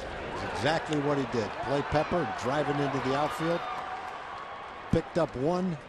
Now let's see if he can have a big inning, pick up a few more. Good job. Yeah, Rick Waits, pitching coach for the Mariners, on out to the mound. And meanwhile, Adam Rosales off the Ranger bench is going to pinch run for Mitch Moreland. So when we go to the bottom of the 11th, Adam Rosales will remain in the ballgame, no doubt, and play first base. 2 RBI singles for Josh in this game. Had one in the 3rd inning, one this inning. A big base hit for Hamilton. 3 big base hits. Beltre got it started. Moreland, a quality at bat against Rob Rasmussen, a tough left-hander, came through with a single, and then Hamilton's very good at bat. So the Rangers have taken the lead here in the 11th inning. They lead at 4-3, and Elvis Andrus up there looking for more. See if Elvis is asked to bunt here against Rasmussen. With Odor following, he may not be. Rosales, the pinch runner, now out at second. Hamilton at first. And the pitch low and inside for ball 1.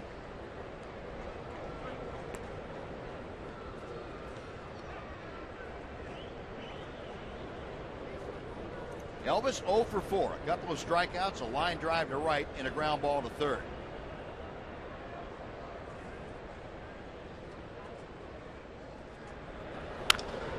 Chopper wide to third, into left, a base hit.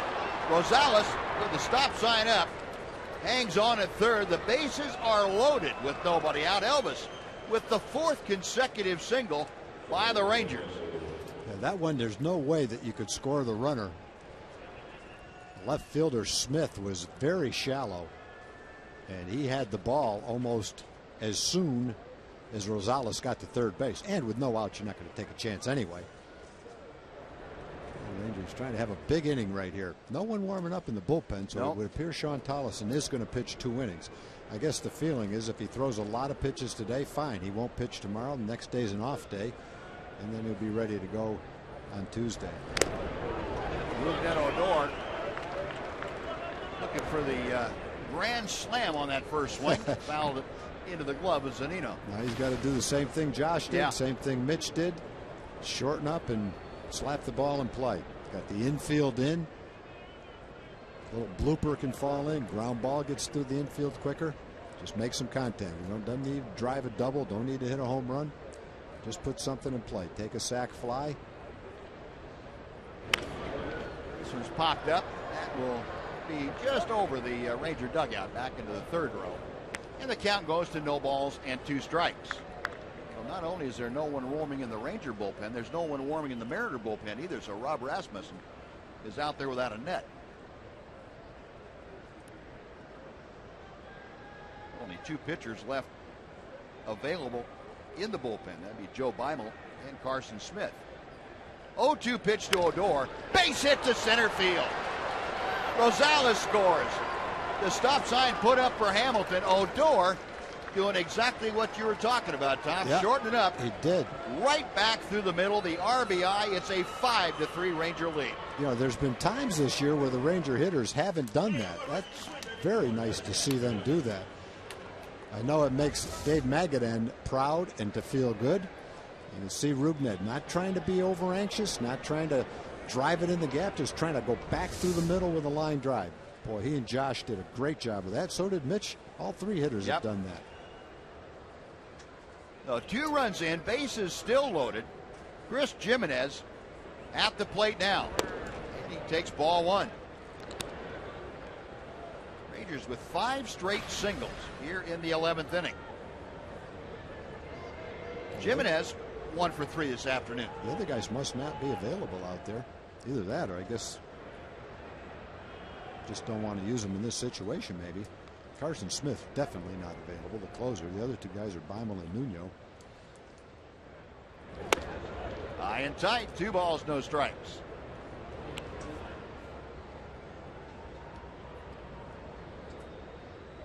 Jimenez with an RBI and a bases loaded walk in the 4th inning.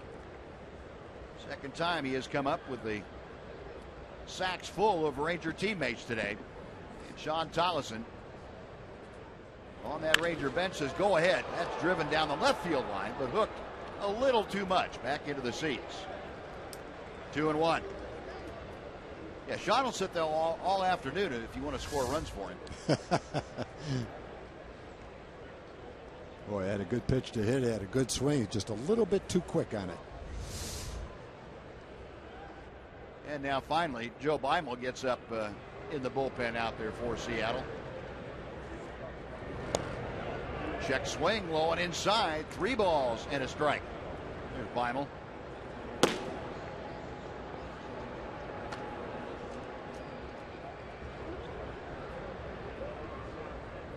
Jimenez trying to bust open this inning.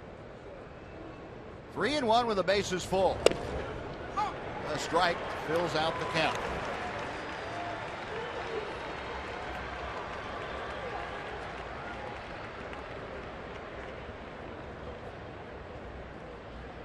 Hamilton at third, Andrus at second, Odor at first. The payoff pitch on the way. Now back, we'll try it again.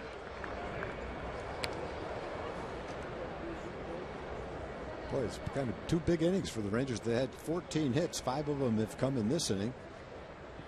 And 3 of them came back when they bunched 3 hits and a couple of walks together in the 4th inning. Fox tracker pitches up and down around the strike zone. A shot foul behind Josh Hamilton. Still 3-2. Rasmussen came on to start this inning, has now had to throw 29 pitches. The next one will be 30. He still has yet to retire a hitter. Given up 5 consecutive singles. Set for again the 3-2 pitch. That's out of play to the right.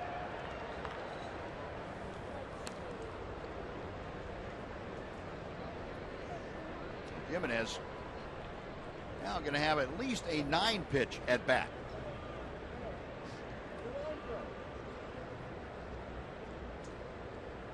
Rasmussen ready to go at it again.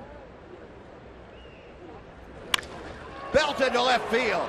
Going back is Smith. It's over his head, off the wall. Hamilton scores. Andrus right behind him will score. Stopping at third is Odor. Chris Jimenez, have yourself a day again. A 2-run double. The Rangers lead it 7-3. Boy, there were a lot of good swings in that at bat. He had the pitch that he pulled foul down the left field line. A couple he fouled straight back. He knows Rasmussen has to throw him a strike, and he was right on that fastball. Had a little bit of top spin on it, which kept it in the ballpark. It was definitely hit hard enough to be out of the ballpark. Just had that top spin that caused it to sink right off the bottom of the wall. 2 doubles in the ball game, plus a bases loaded walk. Yeah. Catchers are unbelievable. They are. We're just going to have to talk about them in the pregame show again tomorrow. No, that'll do it for Rob Rasmussen, who gives up 6 consecutive hits 4 runs on his ledger so far. He leaves with the bases loaded. Joe Beimel is coming in. And with a pitching change underway here at Safeco Field, we'll take a timeout. We're back right after this.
Double. And the Rangers have put 4 on the board here in the 11th inning. They now lead 7-3. Still nobody out. Joe Beimel has come into the ball game. We saw Beimel yesterday for a third of an inning. 38th game of the year for the veteran left-hander. And he's facing the top of the Ranger order, Delino DeShields, who takes ball 1. The Rangers' 6 consecutive hits have opened up a 4-run lead in the 11th inning. Delino DeShields is 2 for 5 this afternoon. Pair of base hits. Runners at second and third. That ball is ripped to left field. Going back is Smith. It's over his head and off the wall. Odor scores. Coming around third to score is Chris Jimenez. A long 2-run single by Delino DeShields. The Rangers lead it 9-3. Well, you know how quickly he had to play that ball off the wall to hold him to a single. How hard that ball was hit. He and the DeShields and Jimenez hit the ball almost the same way. Top spin line shots over the head of the left fielder Smith, who catches it on one big hop, turns and fires to second, and keeps Delino at first, but damage was done. 2 runs scored. 6 runs in the inning. They are all on the ledger of Rob Rasmussen, who does not retire a hitter, gives up 6 earned runs on 6 hits. There's still nobody out. 7 straight hits for the Rangers. Ryan Strasburger has 2 walks and a base hit this afternoon. He hits it well to center field. Jackson, though, retreating with room. That is out number 1, and a Bronx cheer goes up for the Mariners.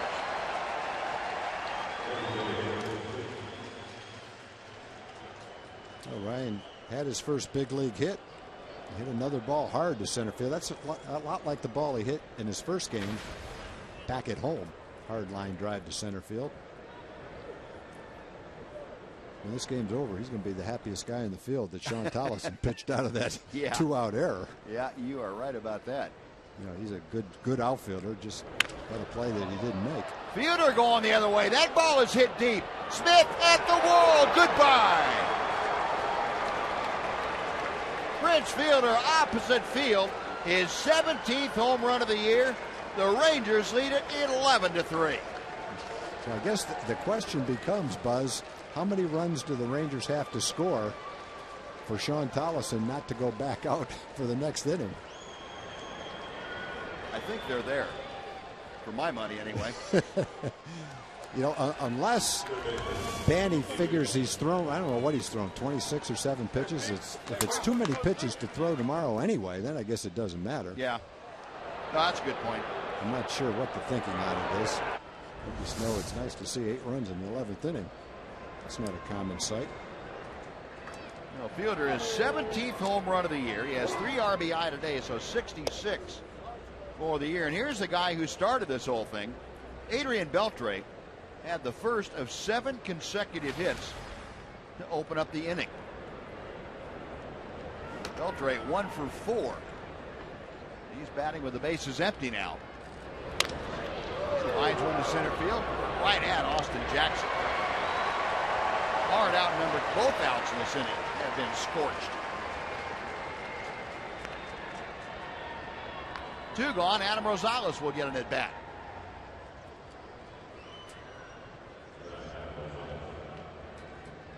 Rosales came in as a pinch runner after Mitch Moreland had a base hit.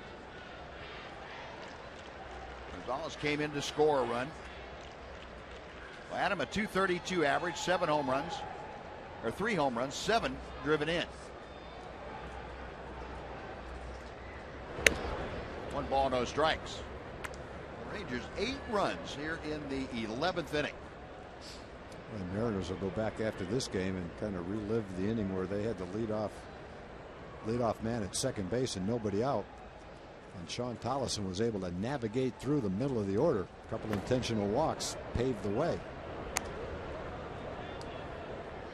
Yeah, and that's something that may get glossed over now that they've scored 8 in the top of the 11th. But yeah, the 2 intentional walks, loading the bases with 2 outs.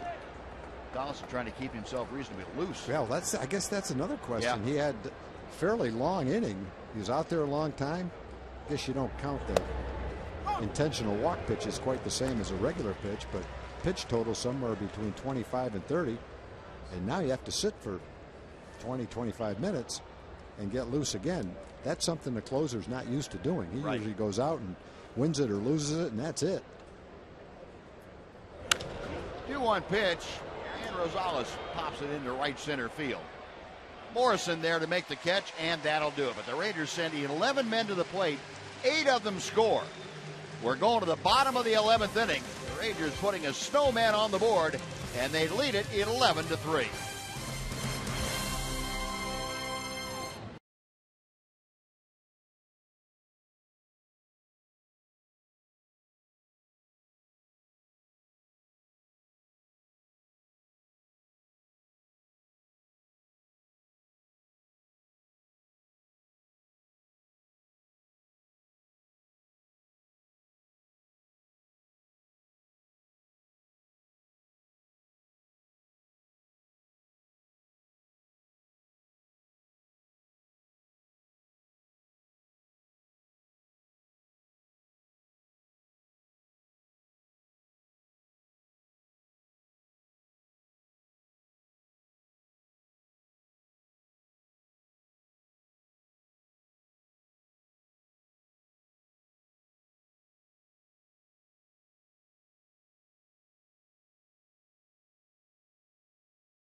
Back out there, Adam Rosales stays in the ballgame, takes over at first base. And Tollison here in the bottom of the 11th will work to Austin Jackson, Logan Morrison, and Brad Miller. 1 ball, no strikes. Austin Jackson 0 for 4 today, a couple of strikeouts, a ground out, and a pop out. Rangers 11 runs on 17 hits. 8 runs on 8 hits in that 11th inning. Trying to even this series up and make tomorrow's match a rubber game. And Tollison missing with 3 consecutive pitches. As Jackson eyeballing all 3 of them.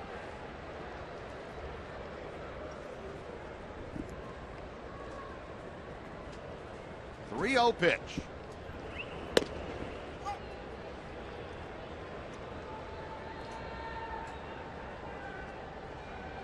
Tollison, the next pitch for him will be number 31. A little less stressful, though, right about now than when he had the bases loaded and 2 outs and a tie. Can't get much more stress than that. And even though the bases weren't loaded with Seager up there, too. Yeah. Threw the great changeup to strike out Seager. 3-2 to Jackson.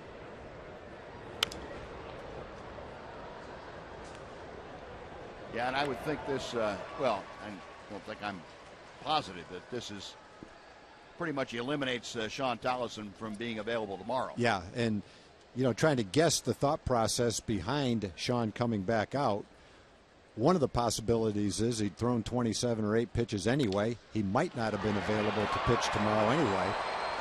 In which case, stay out there, don't pitch tomorrow, have Monday off, be ready to go on Tuesday. Right. Another possibility would be don't want to waste another pitcher who might have to throw 20 pitches in case you have a long game tomorrow or need a bunch of pitching tomorrow. You might not want to use that other pitcher. A lot of things could enter into it. Yep. And the big thing is lock down today's win and, as they say, worry about tomorrow. Get right. this one out of there. That's right. Here's Logan Morrison for his second at bat of the afternoon. He takes strike 1. Morrison came on as a pinch runner in the 7th inning. Stayed in the ball game. Got an at bat against Jake Diekman and went down looking. 1 ball and 1 strike as he faces Tollison.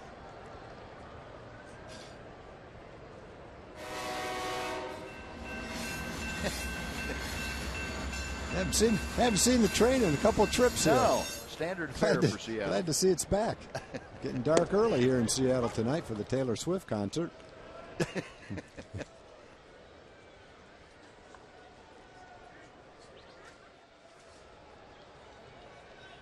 Mike Maddox headed out to the mound, and he saw either body language or something with Sean Tollison he didn't care for, and he's taken. Sean had a little bit of a grimace on his face when he was stretching and loosening up between innings. Not sure if Mike, well, a smile is a good thing to see. Yeah. Kevin Harmon out there to mediate that just to make sure that there was nothing out of the ordinary.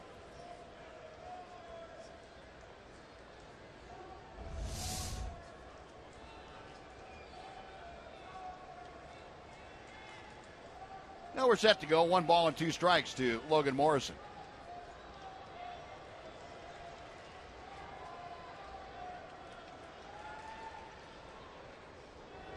Got him swinging. Now, whatever Mike Maddox and Kevin Harmon thought they saw, I'd like to have them see it a few more times. That was a pretty good breaking ball that Tollison just got Morrison with. So Tollison with his 4th strikeout in an inning and 2/3. Now Brad Miller with the bases empty and 2 away. Reminded of that ball game the Rangers had in Oakland back in 1983. He scored 12 runs in the 15th inning. Didn't Bobby Jones have a couple of hits that inning? He did. As a matter of fact, I think 3 or 4 guys had a couple of hits. It was, that still stands as the most runs scored in an extra inning in Major League Baseball. 12 of them. 15 to 3.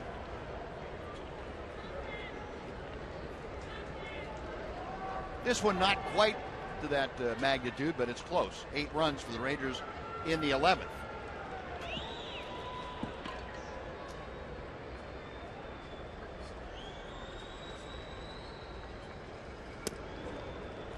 1-2. And now the Rangers, just in case, getting some action going out in the left field bullpen for them. Anthony Bass loosening rather quickly. Bass is out there, Patton's out there. Luke Jackson looking to make his major league debut, and Sam Freeman, all part of the bullpen that have not worked in today's ballgame.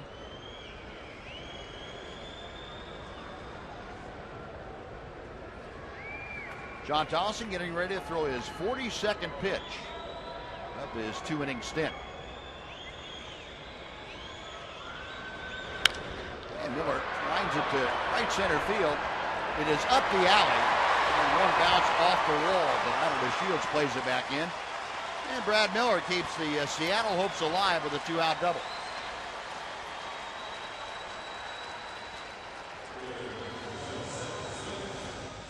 th double of the year for Miller.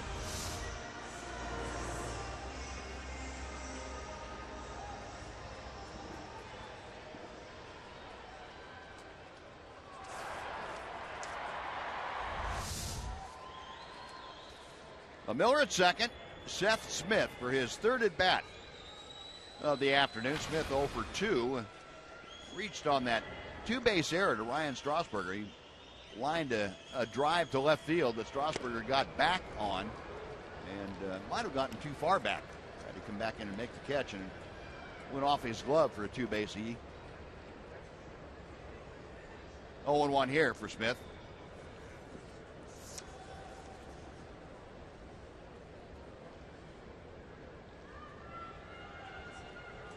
Mariners now with 8 hits this afternoon.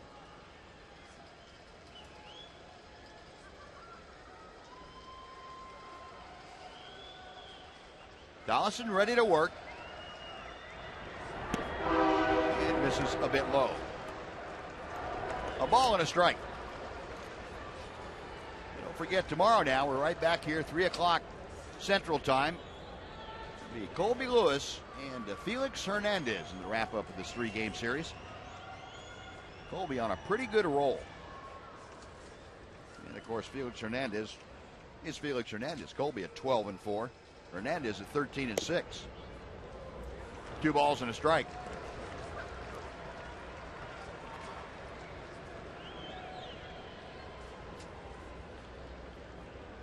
Rangers trying to get back into the win column here this afternoon, and also snap a 6-game losing streak that the Mariners have hung on them. Rangers had not won since their first trip here to Seattle this year. They won the first game of that matchup, including last night. It lost half a dozen in a row. 2-1 to Smith. Good changeup. 2-2.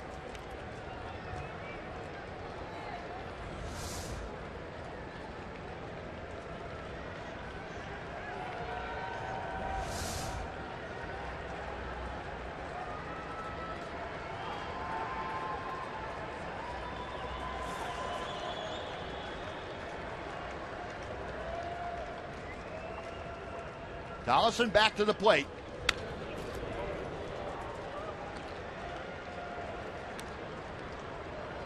Well, I'm sure this is a little longer outing, the pitch numbers that Mike Maddox and Jeff Bannister would have liked for Sean Tolleson to have. I think so too. I would think either way, this is his last hitter. If he doesn't get him, then I think you see Anthony Bass come in. If he does get him, then he has tomorrow and Monday off.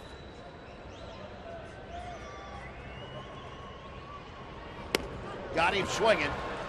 And Sean Tolleson, despite a lengthy outing, 2-inning outing, gets the win, and the Rangers, by scoring 8 runs,